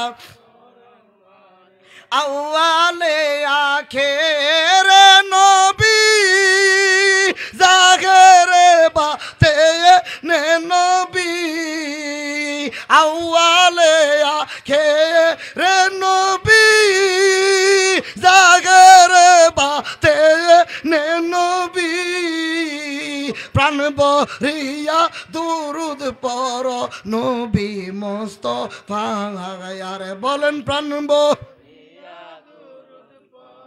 নবী মুস্তাফার। আল্লাহুম্মা সাল্লি আলা, বলেন না, আল্লাহুম্মা সাল্লি আলা পড়ো। যেই নবীর দুরূদ পড়লে গুনাহ মাফ হয়ে যায়, নবী খুশি হয়, ওই নবীর দুরূদ সালাম পড়া আমাদের দরকার আছে না নাই? জোরে বলেন, আছে না নাই? আরে নামাজ ফরজ, রোজা ফরজ, হজ ফরজ, যাকাত ফরজ, দুরূদ শরীফ পড়াও ফরজ, কিন্তু নামাজের চাইতে বেশি শক্তিশালী ফরজ হলো দুরূদ পড়া। কারণ নামাজ আল্লাহ বলছেন পড়ো, আল্লাহ পড়ে না। যাকাত আল্লাহ বলছেন দাও, আল্লাহ দেয় না। হজ আল্লাহ বলছেন করো, আল্লাহ করে না। আল্লাহ রোজা রাখতে বলছেন রাখো, আল্লাহ রাখে না। কিন্তু আল্লাহ বলছেন দুরূদ পড়ো, আল্লাহকে আমিও পড়ি, ফেরেশতারা পড়ে, তোমরাও পড়ো, পড়তে থাকো। সুবহানাল্লাহ। এই নীল আকাশের নিচে জমিনের উপরে দুরূদের চাইতে পাওয়ারফুল কোনো আমল, দুরূদের চাইতে পাওয়ারফুল শক্তিশালী কোনো দোয়া আল্লাহর দরবারে নাই। কারণ যেটা পড়তে দেরি হয় আল্লাহর দরবারে কবুল হইতে দেরি হয় না। আরো জোরে আরো জোরে আরো জোরে বলেন। তাকান আমার দিকে। আমল করছেন, কবুল হয়েছে কোনো গ্যারান্টি নাই। কিন্তু দুরূদ পড়ছেন, মুখ দিয়া বাইরে হইতে দেরি হয়, এটা আল্লাহর দরবারে কবুল হইতে দেরি হয় না, হয় না, হয় না। নবী খুশি হয়ে যায়, আল্লাহ খুশি হয়ে যায়। দুরূদের কথা শুনলে যদি কারো খারাপ লাগে, বোঝা যাবে তার কপাল ভালো না, নবীর সাথে তার সম্পর্ক ভালো না। কথা কন না কেন? দেখবেন যারা, আর মনে কষ্ট নিয়েন না, যারা আওয়ামী লীগ করছে আগে এবং করে, তারা নৌকার প্রতীক লাগায়, জয় বাংলা কয়, ভালো লাগে। যারা বিএনপি করে তারা ধানের শীষ লাগায়, বেগম খালেদা জিয়া, জিয়াউর রহমানের প্রশংসা করে, তারেক রহমানের প্রশংসা করে, তার নেতার প্রশংসা করে তার মুখ হাসি পায়। কতক্ষণ না কেন? যারা জাকের পার্টি করে তারা গোলাপ ফুলের প্রতীক রাখে, মুস্তফা আমির ফয়সালের কথা বললে মুখে হাসি পায়, ভালো লাগে। আবার দেখবেন যারা সরমনাই করে, ইসলামী আন্দোলন, তাদের কাছে ফয়জুল করিমের গুণগান করলে মুখে আনন্দ আসে, ভালো আসে। তাহলে বোঝা গেল দুরূদ শরীফ নবীর আমল, নবীর দুরূদ, এইটা পড়লে যার ভালো লাগে, চেহারা উজ্জ্বল থাকে, বোঝা যাবে যে নবীজির সাথে তার সম্পর্ক অনেক ভালো। আর দুরূদ পড়লে তার মুখ কালা হয়ে যায়, বোঝা যাবে নবীর সাথে তার সম্পর্ক ভালো না। কিরে তুই মুখ কালা করস কা? নবী আমারও নবী, তোরও নবী, নবীর পক্ষে গেলে আমার দিয়ে ভালো লাগে, তুই মুখ কালা করস কা? তাহলে বোঝা গেল তোর লগে নবীর সম্পর্ক ভালো না। কথা কয় না? কথা বলেন। মুনাফিক, মুনাফিকের চারটি আলামত, বুখারীর হাদিস। কেউ বলে তিনটি, আরেকটা বলেন আছে চারটি। তাকান আমার দিকে। যখন কথা বলে মিথ্যা বলে, আমানত রাখলে খেয়ানত করে, ওয়াদা দিলে ভঙ্গ করে। আরেকটা আসছে হাদিস, যখন ঝগড়া লাগে তখন গালাগালি করে। এগুলো হলো মুনাফিকের আলামত, মানে চরিত্রগত আলামত। এগুলি কি বলেন? চরিত্রগত। কথা বলে চরিত্রগত আলামত। এখন তো আলম ওলামা আছে, আমি তো বানাই বলতেছি না। মুনাফিকের আলামত হলো কথা বললে মিথ্যা বলে, ঝগড়া লাগে গালিগালাজ করে, আমানত রাখলে খেয়ানত করে, ওয়াদা দিলে ভঙ্গ করে। এই চারটা হলো মুনাফিকের চরিত্রগত আলামত। কিন্তু আরেকটা আলামত আছে যেটা অন্তর্গত, নিফাকগত, মনের। সূরা মুনাফিকুনের 8 নম্বরে আল্লাহ বলেন, ওয়ালিল্লাহিল ইজ্জাতু ওয়ালি রাসূলিহি ওয়ালিল মুমিনিনা ওয়ালাকিন্নাল মুনাফিকিনা লা ইয়ালামুন। মুনাফিকরা যারা আল্লাহকে ইজ্জত দেয় না, নবীকে ইজ্জত দেয় না, মুমিনদের ইজ্জত দেয় না, তারা হলো মুনাফিক। মুনাফিকরা তা বুঝতে পারে না। ইজ্জত আল্লাহর জন্য, ইজ্জত রাসূলের জন্য, কামেল মুমিনের জন্য, মুনাফিকরা তা বুঝতে পারে না। কাজেই যারা আল্লাহকে ইজ্জত দেয় না, আল্লাহ বলে তারা মুনাফিক। যারা নবীকে ইজ্জত দেয় না, আল্লাহ বলে তারা মুনাফিক। যারা কামেল মুমিন ওলিদেরকে ইজ্জত দেয় না, আল্লাহ বলে তারা মুনাফিক। কাজেই যার সামনে নবীর প্রশংসা করলে মুখ কালা হয়ে যায়, এটা হলো আকীদাগত মুনাফিক, অন্তরে নিফাক, মনের ভিতরে তার নবীর সঙ্গে দুশমনি, যার কারণে তার মুখ কালা হয়ে যায় নবীর গুণগান করলে। নবীর প্রশংসা করলে তার মুখ কালা হয় কেন? তার মনের ভিতরে নিফাক, তার অন্তরের ভিতরে নিফাক। বাহ্যিক দৃষ্টিতে আমল করলে আমল কবুল হবে না। কেন হবে না জানেন? সূরা তাওবার 84 নম্বর আয়াত খুলেন। মুনাফিকদের সরদারের নাম ছিল আব্দুল্লাহ ইবনে উবাই। বলেন, আব্দুল্লাহ ইবনে উবাই মুনাফিকদের লিডার। এই লোকটা মারা যাওয়ার আগে তার ছেলের নামও ছিল আব্দুল্লাহ। আব্দুল্লাহ ছিল মুমিন, রসুলের প্রেমিক, রসুলের তাজিম করতেন, নবীকে সম্মান করতেন। তা আব্দুল্লাহ ইবনে উবাইর ছেলে আব্দুল্লাহ নবীর কদমে যাইতেন, নবীর সেবা করতেন, খেদমত করতেন। তো নবীরে বলতেছেন, হুজুর আপনি এক কাজ করেন, আপনার অজু মুবারকের যে পানি, অজু করার পরে যে অবশিষ্ট পানি থাকে হুজুর বেশি, এই পানিটুকু আমারে দেন। নবী বললে কেন? বলে হুজুর এই পানিটুকু আমার আব্বাকে নিয়ে আমি খাওয়াবো, যাতে আমার আব্বার অন্তর থেকে নিফাক দূর হয়ে যায়, মানে আপনারা যে নিন্দা করে এটা যাতে দূর হয়ে যায়। তাবারক হিসেবে দেন। সুবহানাল্লাহ জোরে বলেন। মন লাগান, আমার দিকে তাকায় থাকেন। নবীজি অজুর পানি মুবারক তাবারক হিসেবে দিলেন। আব্দুল্লাহ ইবনে উবাইর ছেলে আব্দুল্লাহ এই তাবারক হিসেবে পানি নিলেন, নিয়ে বলেন, আব্বা গো এই পানিটুকু আপনি পান করেন। আব্দুল্লাহ ইবনে উবাই বলে, এটা কিসের পানি? কয় রাসূলুল্লাহ সাল্লাল্লাহু আলাইহি ওয়াসাল্লামের ওযু মুবারকের অবশিষ্ট পানি আপনার জন্য আমি এনেছি। কেন? তাবারক হিসেবে আপনি খান, যাতে আপনার ভিতর থেকে নিফাক, মুনাফিকি দূর হয়ে যায়। এমন একটা কথাই মুনাফিক বলছে যেটা বলার আমি বলতে চাইছিলাম না, তো না বললে বুঝবেন কিভাবে যে এই কথাটা বলছেন। এত জোরে নাউজুবিল্লাহ বলবেন যাতে এই জমিনটা কাঁপে। আব্দুল্লাহ ইবনে উবাই বলতেছে, আরে তুই মোহাম্মদের অজুর পানি আমার জন্য আনছস? মোহাম্মদের অজুর পানি চাইতে তোর পেশাবও ভালো। আর জোরে বলো। আল্লাহর রাসূলের ইজ্জতের উপরে এমন কথা বলার সাহস, নবীদের সম্মানের উপরে আঘাত করার সাহস মুনাফিক ছাড়া কোন মুমিন এটা উচ্চারণ করতে পারে না, তার মুখ দিয়ে আসতে পারে না। কথা বলেন না? সোশ্যাল মিডিয়া দেখবেন একদল মুনাফিক রাসূলের দুরূদ শরীফ, গত সপ্তাহের ভিডিও এটা, একটি বিয়ের অনুষ্ঠানে একদল যুবক মুখে দাড়ি মাথায় টুপি, তারা একটি বিয়ের অনুষ্ঠানে রাসূলের দুরূদ শরীফকে আল্লাহুম্মা সাল্লি আলাকে এবং ইয়া নবী সালাম আলাইকে নিয়ে তারা ব্যঙ্গ করতে করতে অট্ট হাসিতে তারা আত্মহারা হয়েছে। রাসূলের দুরূদকে তারা ক্রিটিসাইজ করেছে, টিটকারি করেছে, ব্যঙ্গ করেছে। নাউজুবিল্লাহ জোরে বলেন না?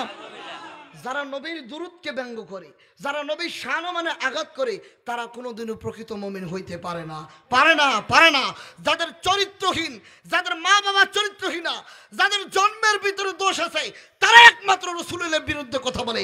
ইহা ছাড়া কোনো মুমিন, ভদ্র ঘরের সন্তান, সভ্য সন্তান রাসূলের বিরুদ্ধে কথা বলতে পারে না। আল হক্কু মুররুম হক্কাতা তিতা। আমার কথাগুলি কারো কাছে ভালো লাগবে, কারো কাছে খারাপ লাগবে। খারাপ লাগলে আপনাকে সালাম চলে যান, ভালো লাগলে বসে থাকেন। নবীর প্রেমিকরাই বসবে যাদের দিলে নবীর প্রেম আছে, ভালোবাসা আছে। কথা বলেন ঠিক না ঠিক? নবীকে গালি দিয়েছে ওয়ালিদ ইবনে মুগিরা, নবীকে পাগল বলতো, বলতো মাজনুন। নাউজুবিল্লাহ জোরে বলেন। মাজনুন মানে পাগল, নবী পাগল। তখন আল্লাহ সইতে আল্লাহ সইতে পারলেন না, আল্লাহ সূরা কলম নাজিল করলেন। আল্লাহ ওয়ালিদ ইবনে মুগিরার 10টা বদনাম বললেন। বলেন কয়টা? 10টা। বলেন কয়টা? 10টা বদনাম বললেন। আল্লাহ বললেন ওয়ালিদ ইবনে মুগিরা মিথ্যাবাদী, ওয়ালিদ ইবনে মুগিরা প্রতারক, ধোঁকাবাজ, এরকম 10টা বদনাম বললেন। এর ভিতরে শেষটা হলো উতুল্লিম বাদা যালিকা জানিম। ওয়ালিদ ইবনে মুগিরার জন্মের ভিতরে দোষ আছে, সে হারামজাদা, তার পিতৃ পরিচয় সঠিক না। আল্লাহু আকবার জোরে বলেন। মন লাগায় দেন। এই ওয়াজ শোনার পরে ওয়ালিদ ইবনে মুগিরা মনে মনে কয়, মুহাম্মদের আল্লাহ আমারে মিথ্যাবাদী বলছে, এটা তো আমি জানি আমি মিথ্যাবাদী। মুহাম্মদের আল্লাহ আমারে ধোঁকাবাজ বলছে, আমি জানি আমি ধোঁকাবাজ। মুহাম্মদের আল্লাহ আমারে চরিত্রহীন বলছে, আমি জানি আমি চরিত্রহীন। কিন্তু মুহাম্মদের আল্লাহ যে আমাকে হারামজাদা বলেছে, জারোর সন্তান বলেছে, এটা তো আমি জানি না, এটা জানে আমার মায়। কাজেই 9টা যে বলছেন মুহাম্মদের আল্লাহ তো মিথ্যা কথা বলে না, মুহাম্মদও কোনোদিন মিথ্যা কথা বলে না। কাজেই মুহাম্মদের আল্লাহর এই কথাও মিথ্যা হইতে পারে না। ওয়ালিদ ইবনে মুগিরা একটা তরবারি হাতে নিলেন, তার মার কাছে যাইয়া তরবারি উঠে বলে, মা গো ঠিক মতো বলো আমার বাবাকে আমার পরিচয় কি, যদি না বলো এই দেখ তরবারি, এই তরবারি দিয়া তোর গলা ফেলে দিব, ঠিক করে বল আমার পৈতৃ পরিচয় কে। কারণ মুহাম্মদের আল্লাহ কোনোদিন মিথ্যা বলে না, মুহাম্মদও মিথ্যা কথা বলে না। 63 সাল জিন্দেগিতে একদিন যিনি মিথ্যা কথা বলেন নাই, তিনি হলো আপনার আমার নবী, দো জাহানের বাদশা নবী। চিৎকার দিয়ে বলেন রাহমাতাল লিল আলামিন। ও মা ঠিক করে বল আমার বাবাকে। তখন যখন দেখলো মৃত্যু তার মাথার উপরে, তখন ওয়ালিদ ইবনে মুগিরার মা বলে, বাবা তোর বাবার অনেক সম্পদ ছিল, অনেক টাকা পয়সা ছিল, অনেক সম্পদের মালিক, প্রতিপত্তির অভাব নাই, কিন্তু তার বাবাতেও যৌবন শক্তি তেমন ছিল না, খোঁজা ছিল, আমাকে তৃপ্তি দিতে পারতো না। বাবা তখন আমি চিন্তা করলাম, তোর বাবা যদি মারা যায় এই সম্পদের মালিক কে হবে, এই টাকা পয়সা কে নিবে, উত্তরাধিকার কে হবে, বংশ যদি না থাকে, সন্তান যদি না থাকে, এই সম্পদ দিয়া কি হবে। এজন্য এই রাস্তা দিয়ে যাইতেছিল একটা গরুর রাখাল, এই রাখালকে আমি ডাইকা আমার মনের চাহিদা মিটানোর পরে তারপরে তুই জন্ম নিয়েছস। বাবা আসলে তোর বাবা কিন্তু এ না, তোর পিতৃ পরিচয় সঠিক না, তোর জন্মের ভিতরে দোষ, তার মানে তুই হারামজাদা। আমার আল্লাহ বলছেন উতুল্লিম বাদা যালিকা জানিম, যারা রাসূলের বিরোধিতা করে, রাসূলকে পাগল বলে, রাসূলকে অপমান করে, সে হলো হারামজাদা, হারামজাদা, হারামজাদা। কথা কোন ঠিক কিনা? আরো জোরে 10,000 বছর বছর আগে নবীর বিরুদ্ধে করেছেন, যার সন্তান হারামজাদা ১,৫০০ বছর পরে এই বাংলার জমিন, এই নারায়ণগঞ্জ, এই রূপগঞ্জ, এই দাউদপুর অত্র এলাকা সহ যারা নবীর বিরোধিতা করবে, খোঁজ নিয়ে দেখেন, তার মরির মার চরিত্রে হাত নিয়ে দেখেন, তার জন্মের ভিতরে দোষ আছে। কথা কয় না? আর কি কোনো রাস্তা নাই? সবথেকে তোমার নবীর বিরুদ্ধে বলা লাগবে কেন? যেই নবীরে না বানালে তোমার সৃষ্টি হতো না, যেই নবী না আসলে কোরআন আসতো না, যেই নবী না আসলে আল্লাহর পরিচয় হইতো না, সেই নবীর দুরূদ নিয়ে যারা ব্যঙ্গ করে তারা প্রকৃত মুসলমান হইতে পারে না, পারে না, পারে না। কথা কোন ঠিক না ব্যাঠিক? আমরা দুরূদ শরীফ পড়ি, পড়বো, পড়তে থাকবো যতক্ষণ পর্যন্ত আমাদের দেহে প্রাণ আছে। নবীর দুরূদ বন্ধ হবে না, হবে না, হবে না। জাকের পার্টির একজন সদস্য দৈনিক আল্লাহর হাবিবের উপরে ৭২২ বার দুরূদ শরীফ পড়ে। বাংলাদেশের কোন দলের লোকেরা এত দুরূদ নবীর উপরে পড়ে না যত দুরূদ পড়ে জাকের পার্টির লোকেরা। কারণ আমাদের পড়তেই হবে। হুজুর বলছেন আমার সদস্য যারা দৈনিক নবীর উপরে ৫০০-৭২২ বার দুরূদ শরীফ পড়বা। এশার নামাজের পরে ৫০০ বার, সকালে খতম শরীফে ২০০ বার, ফজরের মাগরিবে ১১-১১-২২ বার, এই ৭২২ বার দুরূদ রাসূলুল্লাহর উপরে পড়বা। যদি পড়তে পারো আমার রাসূল তোমাকে কাল হাশরের মাঠে শাফায়াত করে আল্লাহর জান্নাতের মেহমান বানায় দিবে। জোরে বলেন না সুবহানাল্লাহ।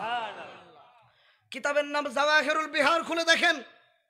আল্লামা ইউসুফ নাবহানী রহমাতুল্লাহ আলাইহি লিখতেছেন জাওয়াহিরুল বিহারে কাল হাশরের মাঠে যখন মানুষগুলিকে জাহান্নামের শিকল পরাইয়া জাহান্নামের দিকে নিয়ে যাবে, 2 মিনিট মনটা লাগাই দেন, জাহান্নামের দিকে নিয়ে যাবে, একদল ফেরেশতারা তাদের বুকের ভিতরে, পায়ের ভিতরে, গলার ভিতরে শিকল লাগাবে, টেনে টেনে জাহান্নামের দিকে নিয়ে যাবে। তখন হযরত আদম আলাইহিস সালাম, আমাদের আব্বা জান আদম আলাইহিস সালাম ডাক দিয়ে বলবেন, ও আহমদ, আকাশে যার নাম মুহাম্মদ, জমিনে যার নাম মুহাম্মদ, ও মুহাম্মদ সাল্লাল্লাহু আলাইহি সাল্লাম, ইয়া রাসূলুল্লাহ, ওই দেখেন আপনার উম্মতকে জাহান্নামে টেনে নিয়ে যায়, জাহান্নামে টেনে নিয়ে যাচ্ছে আপনার উম্মতকে।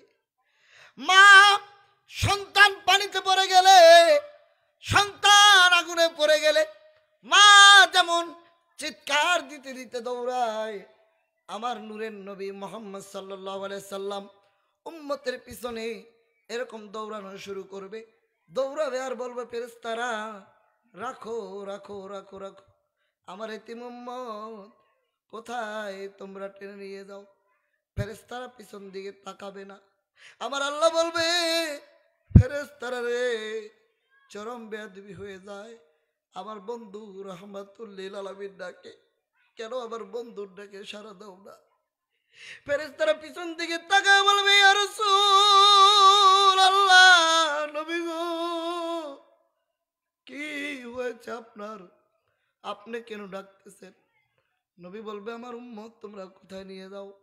ফেরেশতারা বলবে হুজুর আপনার উম্মতের নেকের পাল্লা কম হয়ে গেছে, গুনার পাল্লা ভারী হয়ে গেছে, যার কারণে আমরা জাহান্নামের দিকে টেনে নিয়ে যাচ্ছি। নবী আমার ডেকে বলবে আমার সামনে আরেকবার ওজন দাও। যখন মিজানের পাল্লা ওজন দিতে আসবে, আমার নবী তার পবিত্র হাত মোবারক দিয়ে উম্মতের নেকের পাল্লায় একটা ছোট্ট কাগজ এভাবে ছেড়ে দিবে, উম্মতের নেকের পাল্লাটা ভারী হয়ে যাবে। আপনার রহমাতুল লিল আলামিন, আপনি উম্মতের জামিন, বলেন না রহমাতুল লিল, আপনি উম্মতের জামিন, গুনাহগারের অতি আপন, আল্লাহর নবী মায়ার নবী গো, আপনি আমার জীবনের বলেন না আপনি আমার জীবন, আপনি আমার জীবন সাথী, অন্ধকার কবরের বাতি, বলেন আপনি আমার জীবন সাথী, বলেন অন্ধকার, আপনার নূরে সৃষ্টি এই ভুবন, আল্লাহর নবী মায়ার নবী গো, আপনি আমার জীবনের নেকের পাল্লা ভারী হয়ে গেলে একদল উম্মত আমার নবীর কদমে পড়ে যাবে। কে গো বান্দব, কে আপনি কে? আমরা তো জাহান্নামী হয়ে গিয়েছিলাম, জাহান্নাম থেকে বাঁচাইয়া জান্নাতের ব্যবস্থা করে দিলেন। কোথায় আপনার ঘর, কোথায় আপনার বাড়ি, আপনার পরিচয় দয়া করে বলেন। মার কাছে গিয়েছিলাম, মা পরিচয় দেয় নাই। যে বন্ধুদের আড্ডায় কত রাত জেগেছিলাম, বন্ধুদের জন্য নামাজে যাই নাই, সেই বন্ধুদের কাছে একটা নেকি চাইলাম, তারা দিল না। কত আত্মীয় স্বজনের জন্য নিজে না খেয়ে টাকা পয়সা দিয়ে তাদের হেল্প করেছিলাম, কত নেক চাইলাম, একটা লোক আমার একটা নেক দিল না। আপনি কে কে যার কারণে আমার নেকের পাল্লাটা বাড়ি হয়ে গেল? উনি ডাক দিয়ে বলবে, বাবা আমাকে চিনো না, আমি তোমার নবী রহমাতুল লিল আলামিন। এ তুমি কঠিন মরুর দেশে আইলা মানবেশে, কোন সাধনে পাইল আব্দুল্লাহ গো নবীজি, আমি কোন সাধনে পাইব তো? বলেন না, মুখটা নরম করে বলেন না, কোন সাধনে পাইব তো নবীজি, আমি কোন সাধনে যে তোমার দেখিল জাহান্নাম হারাম করলো।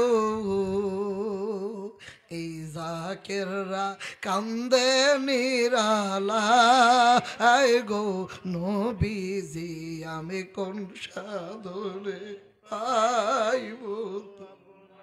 পাহাড়ে আর জঙ্গলে বিশ্ব জাকের মঞ্জিলে,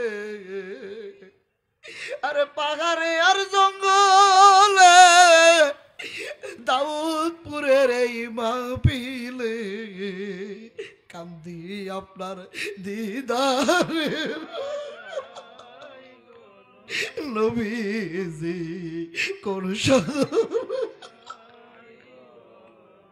কোন সাধনে পাইব তো মায় গো নবীজি, আমি কোন সাধনে পাইব তো? গোলামদের বাসনা দেখা কি আমায় দিবানা, দিলে দেখা দেরি কইর না আয় গো নবীজি, আমি কোন পাইব তো? নবী বলে, উম্মত আমার চিনো না, আমি তোমার নবী রহমাতুল লিল আলামিন। ইয়া রাসূলুল্লাহ, বুঝলাম আপনি আমার নবী, কিন্তু এমন কি দিলেন? আমরা তো জাহান্নামী হয়ে গিয়েছিলাম, জাহান্নামে নিয়ে যাইতেছিল, এমন কি দিলেন যার কারণে আমার নেকের পাল্লাটা ভারী হয়ে গেল? নবী বলবে, তোমরা যখন আমি নবীর উপরে দুরূদ শরীফ পড়তা, এই দুরূদগুলি ফেরেশতারা আমার কাছে নিয়ে যাইতো, আমি নবীর কাছে জমা থাকতো। আজকে সেই দুরূদের নেকের কাগজটা তোমার আমলনামায় দেওয়ার কারণে তোমার নেকের পাল্লাটা ভারী হয়ে গেছে। যারা বলেন সুবহানাল্লাহ। আমার দয়াল নবী যেই দেশে ঘুমায়, বলেন দয়াল নবী যেই দেশে, প্রেম যদি শিখবি রে মন, প্রেম যদি করবি রে মন, সব ছেড়ে চল মদিনায়। আমার প্রেমের নবী যেই দে, আমার নূরের নবী যেই দে, তোরা দেখলে ছবি পাগল হবি, দেখলে ছবি পাগল হবি, কাঁদবি বসে নিরালায়। আমার দয়ালে নবী ঘুমায়, আমার নূরের নবী যেই দেশে। সেই দরুদ শরীফ যে দুরূদ পড়লে জীবনের গুনাহ মাফ হয়ে যায়, এর চাইতে বড় আমল, বড় দোয়া আল্লাহর সৃষ্টিতে আর নাই। বাবা আদম বলেছেন আল্লাহ, তাকান আমার দিকে, বাবা আদম বলেছেন আল্লাহ নবী মুহাম্মদুর রাসূলুল্লাহ আমাকে মাফ করে দাও। আল্লাহ বললেন তোমাকে জান্নাতে আমি মাফ করে দিতাম, যেহেতু এখন নবীর নামের উসিলা দিয়েছ তোমাকে আমি আল্লাহ মাফ করে দিলাম। সুবহানাল্লাহ বলেন। এরপরে আমাদের আব্বা আদম বলতেছে আল্লাহ আমার সন্তানদের ভিতরে, আমার জাতের ভিতরে বহু সন্তান থাকবে, তারাও তো গুনাহ করবে, যেহেতু শয়তান তাদেরকে গুনাহ করাবে, ধোঁকা দিবে, আল্লাহ তাদের একটা ব্যবস্থা করো। আমার আল্লাহ ডাক দিয়ে কয় ও আদম রে, তোমার সন্তানদের ভিতরে যারা ভুল করবে, যারা গুনাহ করবে, অন্যায় করবে, তারা যদি 10 জিলহজ কুরবানির ঈদের দিন কাবা ঘরের সামনে, অর্থাৎ হাজী সাহেবরা কাবা ঘরের সামনে গিয়ে আল্লাহর কাছে মাপ চায়, আমার আল্লাহ বললেন আমি আল্লাহ তোমার ওই সমস্ত বংশের আদম সন্তানদের জীবনের গুনাহগুলিকে মাফ করে দিব। সুবহানাল্লাহ। আরো জোরে, আরো জোরে, বড় জোরে বলেন। সুবহানাল্লাহ। কাবাঘর পর্যন্ত যারা যাবে মারহাবা বলেন, মারহাবা। যারা কাবা ঘরে যাবে, নবীর রওজা জিয়ারত করে আল্লাহর দরবারে দোয়া করবে, হজের পরে আমার আল্লাহ তাদের মাফ করে দিবে। বাবা আদম কয় আল্লাহ আমার সন্তানদের ভিতরে বহু সন্তান আছে যারা গরিব, যারা কাবাঘর পর্যন্ত আসতে পারবে না, এই সামর্থ্য তাদের নাই, আল্লাহ তাদের জন্য একটু ব্যবস্থা করেন। তখন আমার আল্লাহ ডাক দিয়ে বললেন আদম রে, তোমার সন্তানদের ভিতরে যারা 10 জিলহজ কাবাঘরের দিকে ঘুরে ঘুরে, আমার আল্লাহর বাইতুল্লাহর দিকে ঘুরে আমার কাছে মাপ চাবে, আমি আল্লাহ তাদের মাফ করে দিব। তোমার সন্তানেরা পৃথিবীর বিভিন্ন দেশে নিজের ঘরে বসে বসে আমি আল্লাহর দয়া, আমি আল্লাহর নেয়ামত, আমি আল্লাহর রহমত তোমার সন্তানেরা পাবে, আমি আল্লাহ তাদেরকে মাফ করে দিব যারা মাফ চাবে। কিন্তু শর্তগুলো নবীর উসিলা লাগবে, নবীর তরিকা লাগবে। মারহাবা কর। আর 10টা মিনিটে ওয়াজ শেষ হবে, মন লাগান, 10 মিনিট। নবীর উসিলা লাগবে, তার মানে এখনই খেলা, এইটাই মেন খেলা। নবী কয় আমার উম্মতের ভিতরে 73টা দল হবে, কথা বল না, কুল্লুহুম ফিন্নার, সব জাহান্নামে যাবে, ইল্লা মিল্লাত ওয়াহিদ, একটি দল জান্নাতে যাবে। সাহাবীরা বলে হুজুর সেই দল কারা? নবী যে আঙ্গুল উঠে বলে মা আনা আলাইহি ওয়া আসহাবি, আমি এবং আমার সাহাবীরা যেই পথে, যেই মতে, যেই তরিকায়, যেই আদর্শে, অহিয়া আহলুস সুন্নাত ওয়াল জামাত, সেই দল হলো সুন্নি দল, নবীর সুন্নি দল, নবীর তরিকার যারা অনুসারী করবে। আল্লাহ নবী বলে এই দলটাই কেবল জান্নাতি, অহিয়া আহলুস সুন্নাত ওয়াল জামাত, নবীর তরিকায় যারা থাকবে তারাই আল্লাহর দরবারে মাপ পাবে। সুবহানাল্লাহ জোরে বলেন, আরো জোরে, আরো জোরে, জোরে সুবহানাল্লাহ। তার মানে নামাজ পড়ো কিছু লোক জাহান্নামে যাবে, রোজা রেখেও কিছু লোক জাহান্নামে যাবে, হজ করেও কিছু লোক জাহান্নামে যাবে, জুব্বা পরেও কিছু লোক জাহান্নামে যাবে। কেন? নবীর তরিকায় না থাকার কারণে। কথা কন না, কথা কন না। নবীর তরিকায় না থাকার কারণে। নবীর তরিকায় আমাকে আপনাকে থাকতে হবে। নবীর তরিকায় ছিল না আব্দুল্লাহ ইবনে উবাই, মনে আছে না আপনাদের? নবীর তরিকায় ছিল না। নবীর কাছে গিয়ে আব্দুল্লাহ ইবনে উবাইর ছেলে পানি আনলো, অজুর পানি, আইনা কয় হুজুর আমার আব্বারে খাওয়াবো। নবীর কদম মোবারক থেকে বলে পানি খাওয়াব্বা, কেন? তোমার ভিতর থেকে মুনাফিকি দূর হবে। কয় না, এই পানির চাইতে নাউজুবিল্লাহ, নাউজুবিল্লাহ, ওইটা আমি আর বলবো না, তোর ওই শব্দটা বলতে আমার ঘৃণা লাগে। আল্লাহর হাবিবের অজুর পানিকে অহংকার করলেন, ঘৃণা করলেন। আব্দুল্লাহ ইবনে উবাই মুনাফিকের ফতোয়া নিয়ে মৃত্যুবরণ করলেন। মরার পরে আব্দুল্লাহ ইবনে উবাইর ছেলে আমার নবীর কদমে গেলেন, গিয়ে বললেন হুজুর আমি তো জানি আমার আব্বার অবস্থা, সে কত খারাপ ছিল আপনার বিরুদ্ধে। হুজুর আমার আব্বাকে আপনি দয়া করে কাফন দেওয়ার জন্য আপনার গায়ে যে জুব্বা, হুজুর আপনার জুব্বা থেকে একটা জুব্বা দেন, যেটা দিয়ে আমার আব্বার আমি কাফন দিব।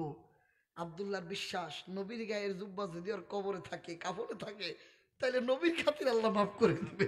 সুবহানাল্লাহ জোরে বলেন না, আরো জোরে, জোরে বলেন না। দেখেন প্রেমিক কারে কয়? প্রেমিক ও তো মুনাফিক, ওর ছেলে তো মুমিন। জুব্বা নিলেন, মন লাগাই দেন, জুব্বা নিয়ে তারে কাফন দিলেন। এবার এসে হুজুর আপনি যদি আমার আব্বার জানাজা পড়তেন, আপনি কার নবী তো জানাজা পড়লে বলবে আল্লাহুম্মা গফিরলি হাইয়িনা ওয়া মাইয়িতিনা ওয়া শাহিদিনা, মাফ চাবে, গুনাহগারের জন্য ক্ষমা চাবে, তাহলে আল্লাহ যদি মাফ করে দেয়। হযরত ওমর কয় হুজুর আপনি জানাজায় যাইয়েন না। কেন? ও যে কত খারাপ এটা আমি জানি। হুজুর আপনার বিরুদ্ধে যে কত সময় কত কিছু কইছে এটা আমি সাক্ষী। হুজুর আপনি যাইয়েন না। নবী কয় আল্লাহ তো এখন আমার ডাইরেক্ট নিষেধ করে নাই, তবে আল্লাহ 70 বারের উপরে যদি মাপ চাইতে বলে তারপর আমি চাবো। কেন জানেননি? বদরের যুদ্ধে আবু জাহেলের দলে আইসা দাঁড়াইছিল নবীজির চাচা হযরতে আব্বাস। নবীজির চাচা হযরতে আব্বাস। শীতের দিন ছিল, শীতের। তো যখন বদরের যুদ্ধে নবী জিতে গেল, সাহাবীরা জিতে গেল, আব্বাস তো বন্দী হয়ে গেল, মুক্তিপণ দাবি করলেন। তো শীতের দিন, শীতে কাঁপতেছে। তখন এই যে আব্দুল্লাহ ইবনে উবাই, এ তার বড় গায়ের জুব্বাটা, কারণ আব্দুল্লাহ ইবনে উবাই ও খুব উসালাম্বা ছিল, নবীর চাচা আব্বাসও খুব উসালাম্বা ছিল। অন্য গায়ের জুব্বা লাগে না, যেমন আমার গায়ে হেগো জুব্বা লাগতো না, আবার কাফন হয়ে যাইব গা, বুঝেন নাই? ছোট জুব্বা লাগবো, মানানসই যেরকম লাগে আর কি। তা আব্দুল্লাহ ইবনে উবাইর যে মোটা জুব্বা, বড় জুব্বা, এই জুব্বাটা তখন হযরতে আব্বাসের গায়ে তিনি ব্যবহার করতে দিয়েছিলেন। চাচার শীত যাতে না লাগে, নবীর চাচার, এই জন্য উপকার হিসেবে করেছিলেন। নবীর সেই কথাটা মনে আছে। সুবহানাল্লাহ বলেন না? সেই কথাটা মনে আছে যে আমার চাচারা তো জুব্বা দিছিল। তখন নবীজি গায়ের জুব্বাটা খুলে দিলেন, দিয়ে বললেন এটা দিয়ে তারে কাফন দিয়ে দাও। কাফন দিয়ে যখন জানাজা পড়বে, নবীকে ওমর নিষেধ করলেন। হযরত ওমরকে নবী বললেন আল্লাহ আমারে 70 বারের বেশি তওবা করতে বলল, আমি করবো। এখনো তো আল্লাহ ডাইরেক্ট নিষেধ করেন যে কইরো না। নবীজি জানাজার ইমামতি করলেন, তাকান, জানাজার ইমামতি করলেন, সালাম ফিরাইলেন। সালাম ফিরানোর পরে 1000 মুনাফিক দৌড়ে এসে নবীর কদমে বলে হুজুর এর মতো মুনাফিকের জানাজা আপনি পড়ছেন, এই যে কত খারাপ ছিল আপনার বিরুদ্ধে, আপনার মতো দয়ালু আর হয় না, হুজুর আমাদের তওবা করায় খাঁটি মুসলমান বলা যায়। হযরত ওমর কয় হুজুর আমারে মাফ করে দেন, আমি বুঝি নাই যে আপনার এই জানাজার ভিতরে এই হিকমত রয়ে গেছিল যে আপনি যদি এই জানাজা পড়েন এই মুনাফিকগুলি তওবা করে খাঁটি মুসলমান হয়ে যাবে। হুজুর আমারে ক্ষমা করে দেন। জোরে বলেন না সুবহানাল্লাহ। জানাজা হয়ে গেল, এখন কবর হবে। কবরস্থানে নিয়ে যাচ্ছেন, কবরে রাখতেছেন বিসমিল্লাহি ওয়া আলা মিল্লাতে রাসূলিল্লাহ, আল্লাহর নামে নবীর দলে কবরে শোয়াই দিলেন। কবরে যখন শোয়াবেন, এখন কবর দেওয়ার পর একটু দোয়া, নবী দোয়া করবেন, প্রস্তুতি নিচ্ছেন। তখন আল্লাহ কয় জিবরাইল আর হয় না। সুবহানাল্লাহ, জোরে বলে, জোরে বলে। আন্না তখন দেখছি আন্না, জিবরাইল তাড়াতাড়ি যা, আমার বন্ধুর কাছে কোরআন নিয়ে যা, সূরা তাওবা 84 নম্বর আয়াত নিয়ে যা। জিবরিল আমিন আয়াত নিয়ে আসলেন, ওয়ালা তুসাল্লি আলা আহাদিম মিনহুম মাতা আবাদাও ওয়ালা তাকুম আলা কবরিহি। ইয়া রাসূলুল্লাহ, আজকের পরে থেকে মুনাফিকের আর জানাজা পড়বেন না। সল্লি ওয়ালা তুসাল্লি, সল্লি মানে সালাত, জানাজার নামাজ। আমাদের দেশে কিছু ভাইরা আছে কয় জানাজার নামাজের পরে দোয়া নাই, জানাজাই দোয়া। এটা মিথ্যা কথা, মিথ্যা কথা, মিথ্যা কথা। জানাজা দোয়া না, আল্লাহ বলছেন ওয়ালা তুসাল্লি, সল্লি মানে নামাজ, ফার্সিতে বলে নামাজ, আরবিতে বলে সালাত। আমার ভাইরা, জানাজার নামাজের শেষ তাকবীরের আগে দোয়া আছে, আল্লাহুম্মা গফিরলি হাইয়িনা ওয়া মাইয়িতিনা, এটা একটা দোয়া। এজন্য এটাকে দোয়া বলা যাবে না, কারণ আল্লাহ বলছে সালাত, এটাকে সালাতই বলতে হবে, তার মানে নামাজই বলতে হবে। কথা কোন না কেন?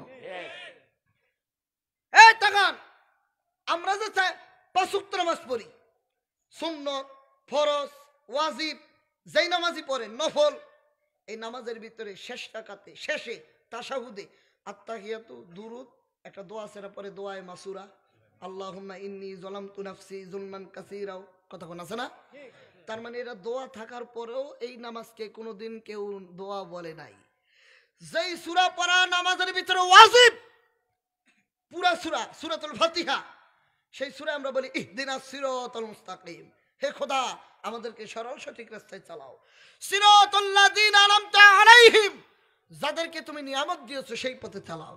গায়রিল মাগদুবি আলাইহিম ওয়ালাদ-দাল্লিন, যারা ভ্রান্ত পথভ্রষ্ট ওই পথে আমাদের চালাইও না। এটাও তো একটা দোয়া। সূরা ফাতিহার অর্ধেক হলো আল্লাহর গুণগান, অর্ধেক হলো দোয়া। এই দোয়া প্রতি রাকাতে রাকাতে সূরা ফাতিহা। তারপরও কোনো ইমাম সাহেব নামাজকে কোনোদিন দোয়া বলে নাই। জানাজার নামাজের শেষে একটা দোয়া আছে, এজন্য জানাজার নামাজকে দোয়া বলতে হয়, এটা দোয়া না।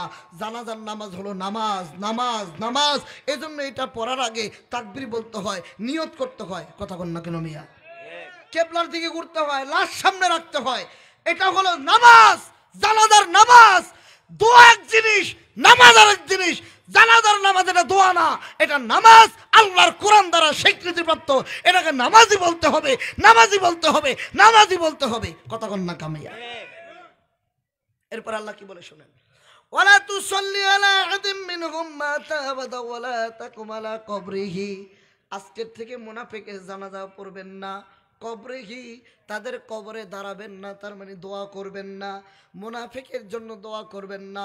আল্লাহর এই কোরআনের আয়াত দ্বারা প্রমাণ হয়ে গেল মুনাফিকের জানাজা পড়া হারাম, মুনাফিকের জন্য দোয়া করা হারাম, মুনাফিককে সালাম দেওয়া হারাম। কারণ সালামও একটা দোয়া। আসসালামু আলাইকুম রাহমাতুল্লাহ, আপনাদের প্রতি শান্তি রহমত বর্ষিত হোক। মুনাফিককে সালাম দিবেন মানে দোয়া করা হারাম, মুনাফিকের জন্য দোয়া করা যাবে না।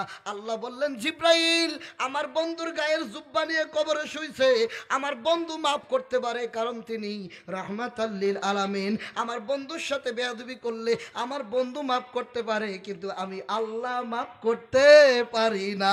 ইন্নাল মুনাফিকিনা ফিদ দারকিল আসফালি মিনান নার, মুনাফিকের স্থান হলো জাহান্নামের সর্বনিম্ন স্তরে। মুনাফিকের গায়ের থেকে আমার নবী জুব্বা খুইলা নিয়ে আয়, আর আমল আল্লাহর দরবারে কবুল হবে না। আল্লাহু আকবার জোরে বলেন।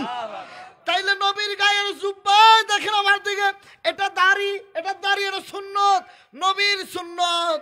তার মানে নবীর মুখের দাড়ি না, নবী রাখছে আপনি রাখছেন, এজন্য সুন্নত। এটা জুব্বা নবী পরছে আপনি পরছেন, এটা সুন্নত। এটা টুপি নবী পরছে আপনি পরছেন, এটা সুন্নত। নবীর গায়ের টুপি আপনি পরেন নাই, নবীর মুখের দাড়ি কাইটো আপনার মুখে লাগান নাই, নবীর গায়ের জুব্বা আপনি গায়ে দেন নাই, নবী পরছে বিধে আপনি পরেন, এটা সুন্নত। সেটা কিন্তু নবীর গায়ের টানা। নবীর গায়ের জুব্বা গায়ে দিয়া কবর যায়ও মাপ পায় না। আর যারা নবীর বিরোধিতা করে যতই জুব্বা লাগাক তারা মাপ পাবে না। নবীর তরিকায় থেকে যারা মাপ চাবে, নবীর তরিকায় থেকে যারা আমল করবে, নবীর তরিকায় থেকে যারা আল্লাহকে ডাকবে, আমার আল্লাহ তাদেরকেই মাফ করে দিবে। কথা কন্যা কামিয়া। মাদারের জন্য নবুত কিতাব খুলেন, শেখ আব্দুল হক মুহাদ্দিস দেহলভী রহমাতুল্লাহ আলাইহি লেখেন, নবীজির চাচি আম্মা হযরতে আলীর মা ফাতেমা বিনত আসাদ রাদিয়াল্লাহু তাআলা আনহা ইন্তেকাল হলে নবীজি বললেন, এ আমার সাহাবীরা, আমার মা ছোটবেলা মারা গেছে, আমার চাচি আমার মায়ের মতো মানুষ করেছে, এই নে আমার জুব্বা, আমার চাচিরে নিয়ে কাফন দিয়ে দে। মহিলা সাহাবীরা নবীর জুব্বা মুবারক নিয়ে মহিলা মা ফাতেমা বিনত আসাদকে কাফন দিলেন। এবার কাফন জানাজার পরে কবরস্থানে নেবেন, কবর দিবেন। নবীও গেলেন কবরস্থানে। দেখেন জুব্বার কি মর্যাদা, নবীর জুব্বার মর্যাদা। ফাতেমা বিনত আসাদ নবীর গায়ে জুব্বা দিয়ে কাফন হলো।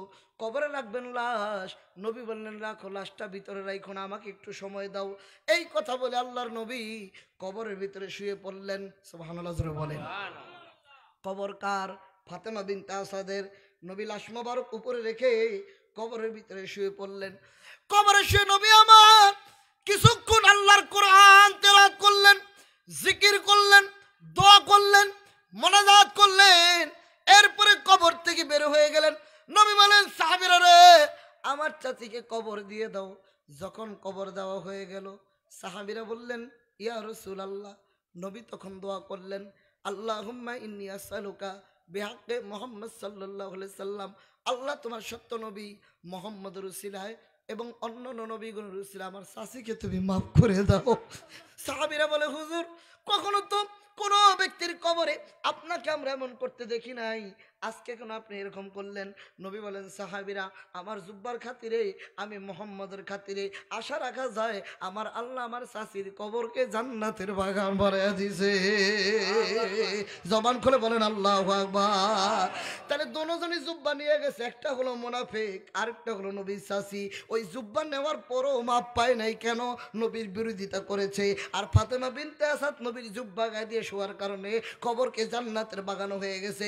ভুল বুঝবেন না। বলে আটনশির মৌলবী আইসা, জাকের পাটির মৌলবী আইসা দাড়ির বিরুদ্ধে ওয়াজ করছে, জুব্বার বিরুদ্ধে ওয়াজ করছে। না না, আমি ওই জুব্বার পক্ষে, যেই জুব্বার সাথে নবীর প্রেম আছে, ওই দাড়ির পক্ষে, যেই দাড়ির সাথে নবীর প্রেম আছে, ওই টুপির পক্ষে, যেই টুপির সাথে নবীর প্রেম আছে। কথা কন না, কথা কন না, কথা কন না। আমরা সেই টুপির পক্ষে, সেই দাড়ির পক্ষে, সেই জুব্বার পক্ষে। ওই দাড়ি ওই টুপি চাই না যেই দাড়ি যেই টুপি লাগাইয়া কারবালার ময়দানে নবীর নাতি ইমাম হোসেনকে জবাই করেছে 22,000 এজিদ লোকেরা। এমনকি নবীর নাতিকে জবাই করে তারা আসরের নামাজ জামাতে আদায় করছে। নামাজ তাদের ঠিক আছে, কিন্তু তাদের দিলে আমার নবীর প্রেম নাই, নবীর ভালোবাসা নাই। ওই নামাজ আমরা চাই না, ওই দাড়ি আমরা চাই না, ওই টুপি আমরা চাই না। আমরা হোসেনের দাড়ি চাই, হোসেনের টুপি চাই, হোসেনের টুপি চাই, হোসেনের সুন্নত চাই, রাসূলুল্লাহ সুন্নত চাই। কথা কোন ঠিক না ঠিক? আমরা নবীর দলে থাকতে রাজি আছি না নাই? হাত তুলে দেখান, হাত তুলে। নারে তাকবীর, নারে রিসালাত, আহলে সুন্নাত ওয়াল জামাত, জাকের পার্টি, নারে তাকবীর। হাত নামান, আলহামদুলিল্লাহ বলেন, জোরে বলেন, আরো জোরে বলেন। নবীর পক্ষে যারা, আমরাও তাদের পক্ষে। শেষ বক্তব্য, নবী যেদিকে আমরাও সেদিকে, নবী যেদিকে আল্লাহ সেদিকে, আমরা যেদিকে আল্লাহ সেদিকে, কারণ নবীর পক্ষে আছি আমরা। কথা বলেন, কথা বলেন। বাংলার জমিনে আত্মশিল্পীর খাজা ফরিদপুরি এই নবীর প্রেম শিক্ষা দেওয়ার জন্য, রসুলের দাওয়াত মানুষের ঘরে ঘরে পৌঁছায় দেওয়ার জন্য, সাংগঠনিক পদ্ধতির মাধ্যমে সত্য ইসলাম প্রচারের জন্য 1989 সনের 14 অক্টোবর দয়াল নবীর জন্মদিনে রবিউল আউয়ালের 12 তারিখে রাত 3:01 আল্লাহর ওলির মহাপবিত্র জবান দিয়ে হুজুর কেবলা জাকের পার্টি ঘোষণা করেছেন। হুজুর বলছেন, বাবা জাকের পার্টি আল্লাহর স্মরণকারীর দল। এই পার্টির নীতিমালা ইসলাম, ঈমান, ইহসান। এই পার্টির নীতিমালা যারা পালন করবে তাদের দিলে আল্লাহ রসুলের মহব্বতের স্রোত পয়দা হবে, মহব্বতের স্রোতে দিল দিয়ে পরিষ্কার হবে। ফলে অন্তর থেকে হিংসা, বিদ্বেষ, অহংকার, গীবত, লোকনিন্দা দূর হবে, সুখী সমাজ তৈরি হবে। জাকের পার্টি ক্ষমতা কেন্দ্রিক পার্টি নয়, আদর্শ কেন্দ্রিক পার্টি। নবীজির আদর্শ প্রচার করা হলো এই পার্টির একমাত্র উদ্দেশ্য। বলেন সুবহানাল্লাহ। এই কথা আত্মশিল্পীর বলছেন, যিনি এটা ঘোষণা করছেন তিনি বলছেন, যিনি এটা প্রতিষ্ঠিত করেছেন তিনি বলছেন, ক্ষমতার জন্য জাকের পার্টি না, নবীর আদর্শের জন্য জাকের পার্টি। নীতি হলো ইসলাম, ঈমান, ইহসান। 2 মিনিট তাকান আমার দিকে, আমার দিকে তাকান, বলেন মারহাবা, আরো জোরে বলেন মারহাবা। দেখেন এই যে পিছনে লেখা ইসলাম, ঈমান, ইহসান, আমাদের ব্যানারে লেখা ইসলাম, ঈমান, ইহসান। প্রত্যেকটা জিনিসের তো একটা নীতি আছে। কথা বল না, আছে না? দেখবেন আমাদের দেশে, ধরেন আমি একটা খারাপ লোক, কথার কথা বুঝাইতেছি, খারাপ লোক। এই যে আমাকে দুলাভাই, আমাকে সেলিম ভাইয়ের ভাই দুলাভাই, উনি চিনে আমাকে, কথার কথা। উনি বলতেছে, ভাই আনসারি ভাই খুব ভালো লোক, আপনারা খুব প্রশংসা করতেছেন, আপনারা তো আমার সাথে থাকেনও না, খানও না, ঘুমানো না, আমার বাড়ির কাছে আপনাকে বাড়িও না, আপনারা আমার চিনেনও না। উনি তো যায় চিনে, উনি মনে মনে করবে, আর তোর বিয়া আনসারি চিনো, ওর তো কোনো নীতিই নাই। এরকম কিছু মানুষ আছে না? কথা বল না, কিসের মেয়ে, অত কোনো নীতিই নাই। তার মানে যেটা চরিত্র ভালো না, এটা মানুষ নীতিহীন বলে। কথা বল না। বাংলাদেশে বহু পার্টি আছে, বহু পার্টি। কোথায় উদ্বোধন হয়েছে? ক্লাবে। কারা উদ্বোধন করছে? মদ খেয়েছে, বিয়ার খেয়েছে, ঢোল বাজাইছে, হারমোনিয়াম বেজেছে, বাইজি এনেছে, নারী এসেছে, গান হয়েছে, আনন্দ করেছে, জানাবা বিচার হয়েছে, তারপরে পার্টি ঘোষণা হয়েছে। আর আমাদের পার্টি আল্লাহর নবীর আগমনের দিনে রবিউল আউয়ালের 12 তারিখে রাত 3টায় আল্লাহর নবীর একজন দরবার শরীফে বিশ্ব জাকের মন্দিরে দয়াল নবীর আগমনের রাত্রে উদ্বোধন হয়েছে, জাকের পার্টি ঘোষণা হয়েছে। এজন্য জাকের পার্টি নবীর আদর্শ প্রচার করে, মারামারি করে না, কাটাকাটি করে না। 36 বছর বয়স হয়েছে জাকের পার্টি, একদিন হত্যার ডাকে নাই, একদিন মানুষ হত্যা করে নাই।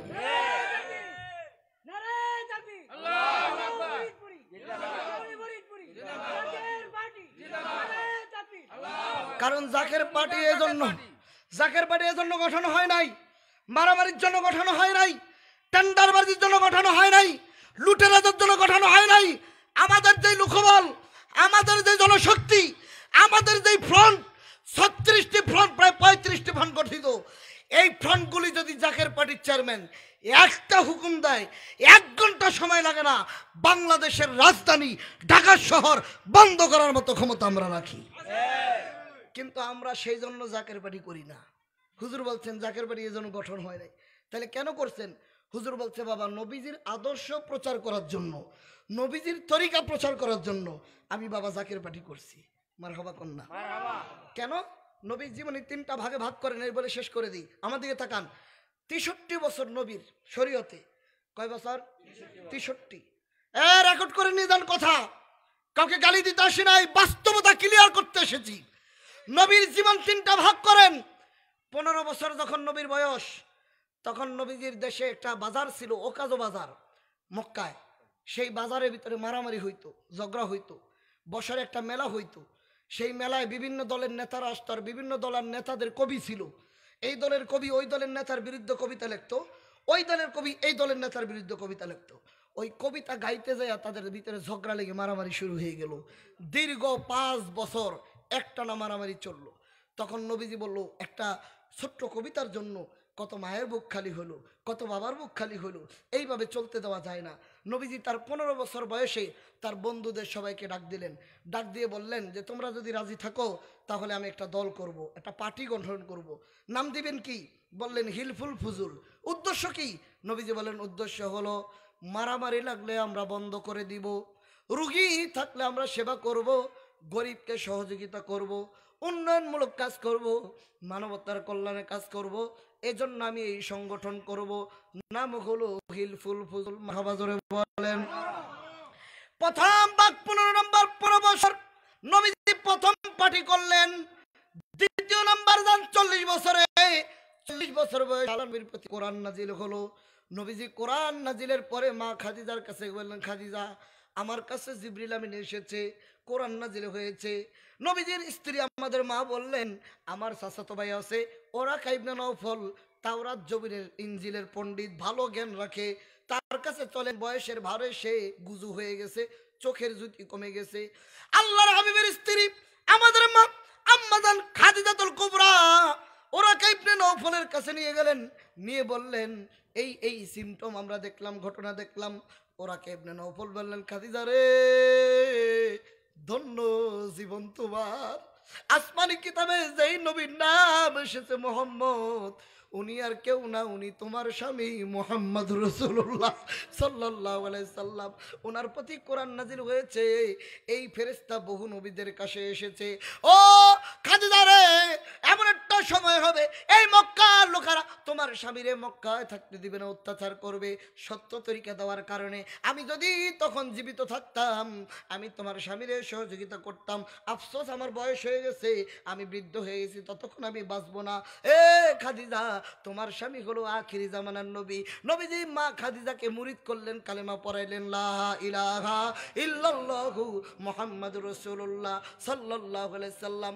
আল্লাহর হাবিব মক্কায় 3 বছর গোপনে গোপনে মুরিদ করলেন। 3 বছর পরে প্রকাশ্যে যখন দাওয়াত দিলেন, নবীরে মক্কায় থাকতে দিলেন না। নবী হিজরত করলেন ইয়াসরিবে, মানে মদিনায়। নবী যখন মদিনায় আসলেন, মদিনায় এসে একটা মসজিদ বানাইলেন। 100 হাত লম্বা, 100 হাত পাশে, 3 হাত উঁচু উঁচু করে নবী আমার পাথর দিয়ে দেয়াল দিলেন, খেজুর গাছ দিয়ে পিলার দিলেন, খেজুর গাছের পাতা দিয়ে ছাদ দিলেন। নাম দিলেন মসজিদে নববী। যেই মসজিদে 1 রাকাত নামাজ পড়লে 50,000 রাকাতের সওয়াব হয়, তার নাম মসজিদে নববী। মারহাবা জোরে বলেন। নবী মক্কা থেকে মদিনায় এসে কালেমার দাওয়াত দিচ্ছেন। দলে দলে মানুষ ইসলামের পতাকার নিচে আসতেছেন। বিভিন্ন দেশের লোকেরা নবীর কালেমার পতাকার নিচে আসতেছেন। নবী মসজিদে নববীর পাশে একটা বারান্দা বানাইলেন। আসহাবে সুফা, যাদের কালেমা পড়ার পরে, মুরিদ হওয়ার পরে ঘরে জায়গা দেয় না, তারা নবীর কাছে বারান্দায় থাকে। নবী খাওয়াইলে তারা খায়, না খাওয়াইলে না খায়। নবী তাদের কালেমা পড়ায়, নামাজ শিখায়, তাসবিহ তাহলিল শিখায়, তালিম দেয়। তালিম মানে ইসলাম শিক্ষা দেয়। মারহাবা জোরে বলেন। মসজিদের নাম বলেন মসজিদে নববী। বলেন মসজিদে নববী। 1 রাকাতে 50,000 নফল রাকাতের সওয়াব। মারহাবা। কাবাগর বাইতুল্লাহ 1 রাকাতে 1 লক্ষ রাকাতের সওয়াব। ফিলিস্তিন বাইতুল মুকাদ্দাসে 1 রাকাতে 25,000 রাকাতের সওয়াব। এই 3 মসজিদ ছাড়া তামাম পৃথিবীর সকল মসজিদে সওয়াব একই রকম। শুধু কাবা ঘরে 1 রাকাতে 1 লক্ষ, নবীর মসজিদে 1 রাকাতে 50,000, বাইতুল মুকাদ্দাসে 1 রাকাতে 25,000। আর যত মসজিদ আছে দুনিয়ায়, সব মসজিদে সওয়াবের দিক দিয়া জামাতে নামাজ পড়লে 25 গুণ সওয়াব বেশি হবে। কিন্তু আমাদের দেশে দুঃখের বিষয়, কোনো একটা ময়দানে, কোনো একটা জায়গায় আমাদের ডাকে আর বলে আসেন আসেন, ওইখানে গেলে 49 কোটি রাকাতের সওয়াব হবে। নাউজুবিল্লাহ। নাউজুবিল্লাহ জোরে বলেন। এই বিশ্বাস করে যারা ওই ময়দানে যাবে তাদের ঈমান নষ্ট হয়ে যাবে, যারা ওইখানে হজের নিয়তে যাবে তাদের ঈমান নষ্ট হয়ে যাবে। কারণ হজ হয় কাবা ঘরে, কথা কন না কেন মিয়া, হজ হয় কাবা ঘরে, ওখানে গেলে হজের সওয়াব হবে, এই কথা বিশ্বাস করলে ঈমান নষ্ট হয়ে যাবে। দুঃখ লাগে এই কথাটা যদি আট্টুশিয়ালারা বলতো তাইলে আর উপায় ছিল না। কথা কন না কেন, যদি কইতাম আট্টুশি আসেন হজের সওয়াব হবে, আয় হায় হায় হায়, যদি কইতাম আট্টুশি আসেন 49 কোটি টাকাতে সওয়াব, আর উপায় ছিল না। অথচ পাবলিক গাট্টি বেঁধে বেঁধে দৌড়ে সেখানে যাইতেছে, এটা কখনো প্রকৃত ইসলাম হইতে পারে না। তাবলিগ সেখানে করবেন যারা কোনোদিন তাবলিগ পায় নাই, কালেমা পায় নাই, তাদের কাছে তাবলিগ করবেন। হিন্দু, বৌদ্ধ, খ্রিস্টান, ইহুদির কাছে, নাস্তিকের কাছে কালেমার দাওয়াত দিবেন, এটার নাম হলো তাবলিগ। মুসলমানকে তাবলিগ করা জায়েজ নাই, মুসলমানকে দিতে হবে তালিম। তালিম মানে শিক্ষা, যেটা প্রতিদিন মসজিদের ইমাম সাহেব ফজরের নামাজের পরে আপনার আমার বাচ্চাদেরকে ডাইকা তালিম শিক্ষা দেয়, কোরআন তেলাওয়াত শিক্ষা দেয়, নামাজ শিক্ষা দেয়। কথা বলেন না কেন মিয়া, এটার নাম তালিম। আর তাবলিগ হবে হিন্দু, বৌদ্ধ, খ্রিস্টান, ইহুদি, নাসারাদের কাছে। নবী যখন তাবলিগ করলেন সব মানুষ নবীর কদমে মুরিদ হলো। তখন মক্কার পিছনে ষড়যন্ত্রকারীরা মদিনা আক্রমণ করার প্ল্যান করলেন। এমন লাগান নবীজির কানে আল্লাহ খবর জানাই দিলেন। নবীজি দেখলেন মক্কাবাসী মদিনা আক্রমণ করবে, মদিনা জ্বালায় দিবে, হত্যা করবে। তখন নবীজি হিন্দু, বৌদ্ধ, খ্রিস্টান, ইহুদি, নাসারা যারা মদিনায় ছিল সকলকে ডাইকা নবীজি বসলেন, বৈশা মিটিং করলেন। নবীজি বললেন, শোনো, তোমার ধর্ম তুমি পালন করবা, তোমার ধর্ম তুমি করবা, তোমার ধর্ম তুমি করবা, কিন্তু এই দেশটা হলো আমাদের সবার। যখন এই মদিনাতে কেউ আক্রমণ করবে বিদেশিরা, তখন আমরা সবাই এক হয়ে এই মদিনা রক্ষা করব। ধর্ম যার যার, দেশটা হলো আমাদের সবার। তখন নবীজি রাষ্ট্রপ্রধান হইলেন, দেশের বিচার ব্যবস্থা নবী কায়েম করলেন। মসজিদে বসে নবী তরিকা দেন, মসজিদে বসে বিচার চালান। নবীজি দেশ পরিচালনার দায়িত্ব নিলেন, নবীজি রাজনীতি করলেন, নবীজি রাষ্ট্র গঠন করলেন, নবী হলেন রাষ্ট্রের প্রধান। জোরে বলেন সুবহানাল্লাহ। তাহলে প্রথম 15 বছর বয়সে দল করলেন, পার্টি করলেন, নাম দিলেন হিলফুল ফুজুল। 40 বছর বয়সে তরিকা দিলেন। মদিনায় এসে তরিকা, পার্টি, রাজনীতি সব এক করে নবীজি রাষ্ট্র গঠন করলেন। মসজিদে নববীতে বসে নবী আমার বিচার করতেন। সুবহানাল্লাহ বলেন না। এক নতুন খ্রিস্টান কালেমা পড়ে মুসলমান হয়েছে। আরেক খ্রিস্টান, তার বাড়ির পাশে ক্ষেতের ওই যে চিকন লাইন থাকে, আতাইল বলে আমাকে শরীয়তপুরে আতাইলে, ওইটা নিয়ে তার ঝগড়া। আমাদের দেশে দেখেন না, সেদিন ফেসবুকে দেখছি এক মোল্লায় মাথায় টুপি পইরা কোদাল একটা নিয়ে কয় লা ইলাহা ইল্লাল্লাহ, লা ইলাহা ইল্লাল্লাহ। মানে আতাইল কোবাইতে স্যার, সামনে আনতে স্যার, মুখ দিয়ে কালেমা পড়তেছে। নাউজুবিল্লাহ জোরে বলেন মিয়া। কালেমা তো আল্লাহর হক, আর জমিন তো বান্দার হক। ওই কালেমায় কি লাভ হবে যদি বান্দায় মাপ না করে? ওর তো বান্দার হক। আমাদের দেশে চরিত্রওয়ালা মানুষ আছে, কথা বল না কে মিয়া, হাই হাই, এটা বলে শেষ হয়ে যাবে, মনটা লাগাই দেন। এই তোমার নিয়ে যাবেন, দোয়া করবো, এখন বসেন। তখন নবীজি বললেন বিচার হবে, জমি নিয়ে ঝগড়া। খ্রিস্টানে কয় আমি যাবো তোমার নবী মুহাম্মদের কাছে, আর নতুন মুসলিম মুনাফিক কয় আমি যাবো কাব ইবনে আশরাফের কাছে। মানে ইহুদি খ্রিস্টান নবীরে গাইলা সারাদিন, তার কাছে যাবে বিচার নিয়ে মুসলমান, আর খ্রিস্টান যাবে আমার নবীর কাছে। কারণ খ্রিস্টান তো জানে মুহাম্মদ কোনোদিন 2 নম্বর বিচার করবে না। কথা বলেন না। নবীর কাছে গেলেন, নবী বললেন হুজুর আমার এই বাদী বিবাদী উভয়ের বিচার শুনলেন। নবী কথা শুনে নবী রায় দিলেন খ্রিস্টানের পক্ষে। আলহামদুলিল্লাহ বলেন। কার পক্ষে? আর আমি আমরা দিতাম নিজের লোকের পক্ষে। খালি কইব এই আনসারি বিচারটা আমার পক্ষে দিস, কই 2টা বান্ডিল দিয়ে দিস, তাহলে তোর পক্ষে বিচার চলে যাবে। কথা বল না কেন? এরকম মাতবর আছে না, খালি বান্ডিল 2টা পকেটে ভর্তি পালি গেছে, যাও রায় তোর পক্ষে। নবী তো ন্যায় বিচারক। আল্লাহ বলেন আলাইসাল্লাহু বিআহকামিল হাকিমিন। আল্লাহ হলো ন্যায় বিচারক, সে আল্লাহর বন্ধু রসুল, তিনিও ন্যায় বিচারক। নবী ন্যায় বিচার করে দিলেন খ্রিস্টানের পক্ষে রায়। খ্রিস্টান এটা মানে না, মুনাফিক মানে না মুসলমান। মুনাফিক মুসলমান কয় এ খ্রিস্টান এই বিচার আমি মানি না। কেন? কয় এই বিচার আমার মন মতন হয় নাই, রায় মন মতন হয় নাই। তাহলে কোথায় যাইবা? কয় ওমরের কাছে। ওমর তো রাগী মানুষ। নবী বলছেন ওমর যেই রাস্তা দিয়ে যায় শয়তান ওই রাস্তা দিয়ে যায় না, কারণ শয়তান ওমর রে ভয় পায়। আর খ্রিস্টানের নাম শুনলে তো, কাফেরের নাম শুনলে ওমর করা হাতে মুসলমানের পক্ষে রায় দিয়ে দিবে। এই নিয়ত করে মুনাফিক মুসলমান নও মুসলিম তিনি চলে গেল ওমরের কাছে। ওমর জমিনিয়া ঝগড়া বিচার করো। হযরত ওমর যখন বিচার করবেন এমন সময় খ্রিস্টান ডাক দিয়ে বলো, ওমর তুমি কি বিচার করবা? তোমার আগে এই বিচারের রায় দিয়েছে মুহাম্মদুর রাসূলুল্লাহ সাল্লাল্লাহু আলাইহি ওয়াসাল্লাম। ওমর কয় তাইলে আমার কাছে আসছো কেন? কয় তোমার ভাই মুসলমান এই বিচার মানে না, এজন্য আমি এসেছি রায় দেওয়ার জন্য তোমার কাছে। তুমি কি বলবা বলো? হযরত ওমর বলে দাঁড়াও বিচার করতেছি, দাঁড়ায় এখানে আসতেছি ঘর থেকে। মারহাবা কন্যা, মারহাবা কন্যা।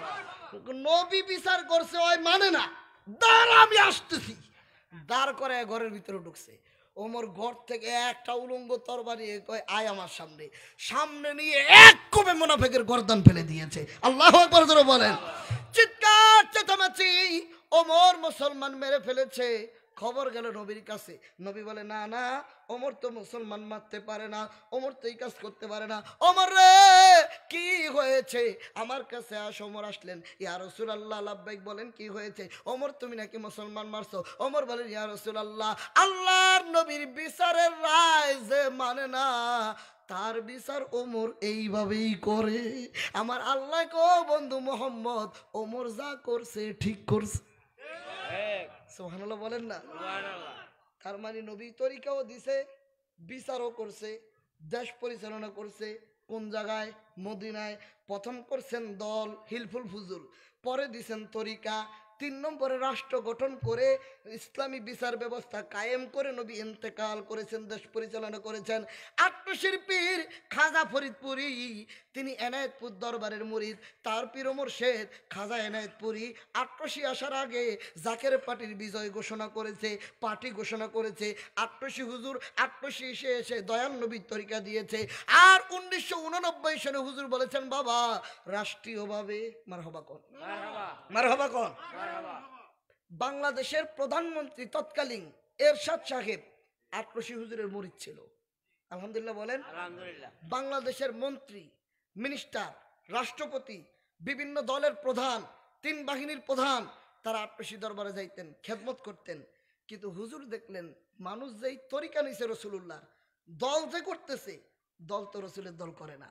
কারণ ইমাম জালালউদ্দিন সুয়ুতী তারিকুল খোলাফা কিতাবের 206 নম্বর পৃষ্ঠা হাসান বসরি কারবালার বর্ণনার দিতে গিয়ে বলেছেন যে এজিদ বাহিনী 61 হিজরিতে মদিনা আক্রমণ করেছে, মদিনার তরুণীদেরকে দর্শন করে যারা সন্তান জন্ম দিয়েছে, মদিনার সাহাবীদেরকে জবাই করে হত্যা করেছে, মসজিদে নববীতে 3 দিন নামাজ পড়তে দেয় নাই, গোড়া দিয়ে পায়খানা পেশাব করেছে, আল্লাহর কাবা ঘরে আগুন লাগিয়ে দিয়েছে, কাবা ঘরের গিলাফ জ্বালিয়ে দিয়েছে। কাজেই বোঝা গেল রাজনীতি করতে যায়া, দেশ পরিচালনা করতে যায়া, ক্ষমতা নিতে যায়া মানুষ হত্যা করা, দর্শন করা, আগুন লাগানো, এগুলি ইয়াজিদি রাজনীতি, এগুলি রসুলের রাজনীতি না, রসুলের রাজনীতি না। এই কথা বলেন না কেন মেয়ে? আমার হুজুর দেখেছেন যারা এই দরবারে আসে তরিকা নিছে রসুলের, কিন্তু দল তো রসুলের করে না। মারামারি কাটাকাটি, হুজুর বলছেন বাবা আমার মুরিদেরা মারামারি কাটাকাটি দল করতে পারবা না, তোমরা জাকের দয়াল নবীর তরিকা ধরছো। রাত 3টায় দয়াল নবীর জন্মদিনে 1989 সনে আমি জাকের পার্টি ঘোষণা করলাম। জাকের পার্টি রসুলের আদর্শ প্রচার করবে। জাকের পার্টির নীতিমালা ইসলাম, ইমান, এহসান। ইসলাম মানে শান্তি, জাকের পার্টির নীতিমালা হলো শান্তি। এজন্য জাকের পার্টি আজও পর্যন্ত মারামারি কাটাকাটি করে না, করবেও না। ইসলাম প্রচারের জন্য জাকের পার্টি গঠন হয়েছে। বাংলাদেশে সরকারি ভাবে রসুলের মিলাদ কিয়াম মাজারকে সংরক্ষণ করার জন্য, আল্লাহর ওলিদের পথে আনা ইসলামকে সংরক্ষণ করার জন্য, রাষ্ট্রীয়ভাবে মদিনার ইসলাম প্রতিষ্ঠার জন্য জাকের পার্টি গঠন করা হয়েছে। আজকে দেশের মানুষ বুঝেন নাই, বুঝবেন সামনে। 1 মিনিট বলি মন্ডা লাগাই দেন। গত বছর রাষ্ট্রীয়ভাবে ঈদে মিলাদুন্নবী প্রচার হয়েছে ইসলামিক ফাউন্ডেশন থেকে। ঈদে মিলাদুন্নবী উপলক্ষে সরকারি ঘোষণা করা হয়েছে। আফসোসের বিষয় এই বছর অন্তর্বর্তীকালীন সরকার অর্থাৎ তত্ত্বাবধায়ক সরকারের প্রধান উপদেষ্টা ডক্টর ইউনূস স্যার এবং তেনার নেতৃত্বে যে উপদেষ্টা মণ্ডলী সাজানো হয়েছে, এর ভিতরে ধর্ম উপদেষ্টা যিনি আফম খালিদ হোসেন, ওনার নেতৃত্বে ইসলামিক ফাউন্ডেশন থেকে মিলাদুন্নবী উপলক্ষে ছুটি ঘোষণা করা হয়েছে। ঈদ শব্দ কেটে দেওয়া হয়েছে। ঈদ, ঈদ মানে খুশি। এই শব্দটা বাদ দিয়ে দেওয়া হয়েছে।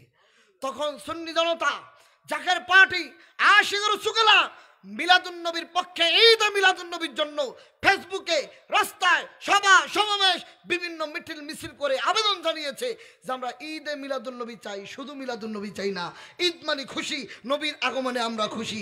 এটা প্রতিবাদ করার পরে আমার ধর্ম উপদেষ্টা বাধ্য হয়ে ঈদে মিলাদুন নবী রাষ্ট্রীয়ভাবে সরকারি ঘোষণা করেছেন। আলহামদুলিল্লাহ জোরে বলেন। আজকে যদি সুন্নি জনতার দল ক্ষমতায় থাকে তাহলে এই দেশে মিলাদ কিয়াম থাকবে, মাজারগুলি থাকবে। আর যদি সুন্নি জনতা না এসে অন্যান্য সরকার আসে, যে কোনো পন্থী হোক, যারা মাজারের বিরুদ্ধে, মিলাদের বিরুদ্ধে, এই দেশে মাজার একটাও থাকবে না, মিলাদ কিয়ামও থাকবে না। আমরা চাই এমন দল ক্ষমতায় আসুক যেই দল এসে এই দেশকে মিলাদুন নবী রাষ্ট্রীয়ভাবে কায়েম রাখবে, নবীর ইসলাম প্রচার করবে। এই দেশে যারা মাজারওয়ালারা ইসলাম এনেছে, মাজারগুলি সংরক্ষণ হবে। আমরা সেই এরকম দল একটা লোক ক্ষমতায় দেখতে চাই। কথা বলেন চাই কি না? তাই বলবো ভাইজান, জাকের পার্টিকে আপনারা সমর্থন দেন। আমি বলবো না ভোট দিয়ে পাশ করান, কারণ আত্মশিবির বলছেন বাবা জাকের পার্টি ভোটে ক্ষমতায় যাবে না। বাবা যদি ভোট হয় তবে ভোটের বৃষ্টি হবে, তবে মনে হয় তা বাবা হবে না। তবে এমন এক ঘটনা ঘটবে এই দেশে, এমন এক ঘটনা ঘটবে বাবা লাশের পরে লাশ পরে থাকবে, ঢাকার শহর লাশের স্তূপে পরিণত হবে। বাবা অমুক দেশ থেকে এই দেশে আক্রমণ হবে, মুসলমান কচুকাটা করবে, বাবা লাশ পরায় তোমরা অফিস আদালত করবা, জানাজা দেওয়ার লোক থাকবে না। বাবা মুসলমান শাসকের নেতৃত্বে এই দেশ পরিচালিত হবে, তোমরা ঘুমায় থাকবা, ঘুম থেকে উঠে দেখবা জাকের পার্টি ক্ষমতার মস্তকে বসে আছে। এটা আমরা বিশ্বাস করি। কেন করি? জাকের পার্টির চেয়ারম্যানের আব্বা আমাদের পীর খাজা বাবা ফরিদপুরি বলেছেন বাবা বাংলাদেশে দুইটা পার্টি, একটা আওয়ামী লীগ আর একটা বিএনপি। বাবা আওয়ামী লীগ সরকারের নাম ধরে হুজুর বলেছিলেন বাবা আওয়ামী লীগের সরকারের যিনি প্রধান ওনার নাম ধরে বলছেন বাবা উনি দেশে থাকবে না, পালায়ে যাবে। 5ই আগস্টে সেটা ঘটনা ঘটেছে, আমরা নিজেরা দেখেছি। আপনাদের কাছে এটা অবাস্তব, আমরা এটা আগেই জানি। জাকের বাড়ির চেয়ারম্যান আমাদের আগেই বলছে, সেটা বাস্তব হয়েছে। আপনারা যেমন কোনোদিন বিশ্বাস করেন নাই জাকের পার্টি এই দেশে ক্ষমতায় আসবে, এটাও বিশ্বাস করবেন না। দেখবেন ঘটনা ইনশাআল্লাহ, দেখতে থাকেন। ডক্টর ইউনূস এই দেশের সরকার হবে। আপনারা ভোট দিছিলেন না? কথা বলেন না, স্বপ্নে দেখছিলেন দুই একদিন, স্বপ্নেও দেখেন নাই। তাহলে যেটা ভাবেন না এটা ঘটছে। কথা কোন না কেন মিয়া? তাহলে যেটা ভাবতেছেন না এখন সেইটাও এই দেশে ঘটবে ইনশাআল্লাহ। এই ভবিষ্যৎবাণী আল্লাহর ওলি বলে গিয়েছেন, আমরা আগে থেকেই জানি। জাকের বারে জানি না ইনশাআল্লাহ। আব্রাহা কাবাগর ভাঙতে গেছে, আল্লাহ বলছে আরসালা আলাইহিম তায়রুন আবাবিল, তৈরন পাখি, আবাবিল পাখি দিয়া মুসুরি ডালের মতো পাথর ফলাইয়া হাতিগুলিকে দুলিশাত করে দিয়ে আল্লাহ তাআলার কাবাগর আল্লাহ তাআলা হেফাজত করেছে। যেটা আব্রাহা কোনোদিন ভাবে নাই ওটা কিন্তু ওইখানে ঘটছে। কথা কন না কেন? নমরুদ আল্লাহকে মারতে গিয়েছিল, নমরুদ আল্লাহকে মারতে গেছে, আল্লাহ ল্যাংরাবাসী বাঘিনী পাশে মশা, ল্যাংরা মশায় নমরুদের কামড়ায় মারছে। নমরুদ কোনোদিনও ভাবে না যে আমি ল্যাংরা মশার কামড় খেয়ে মরবো। এরকম ঘটনা ভাবেন নাই, কিন্তু ঘটছে। জাকের পার্টিও আল্লাহ যদি চায় ইনশাআল্লাহ ইনশাআল্লাহ এই দেশে ক্ষমতায় যাবে, কিন্তু আপনারা ভাবতেছেন না, দেখবেন সামনে ইনশাআল্লাহ। আপনাদেরকে দাওয়াত দিলাম আগামী ফেব্রুয়ারি মাসের 8, 9, 10, 11 8, 9, 10, 11 শনি রবি সোম মঙ্গলবার বিশ্ব জাকের মঞ্জিল 22 পাক দরবার শরীফে ফরিদপুরে বিশ্বলি খাজা বাবার এই ওরস শরীফ অনুষ্ঠিত হবে। আপনাদেরকে দাওয়াত দিলাম, আপনারা ইনশাআল্লাহ যাবেন। দাওয়াত দিলাম, আপনারা সেখানে গিয়ে দেখবেন ইনশাআল্লাহ। বলেন আলহামদুলিল্লাহ। আসুন আমরা দয়াল নবীকে দাঁড়ায় সালাম জানাই, ইয়া নবী।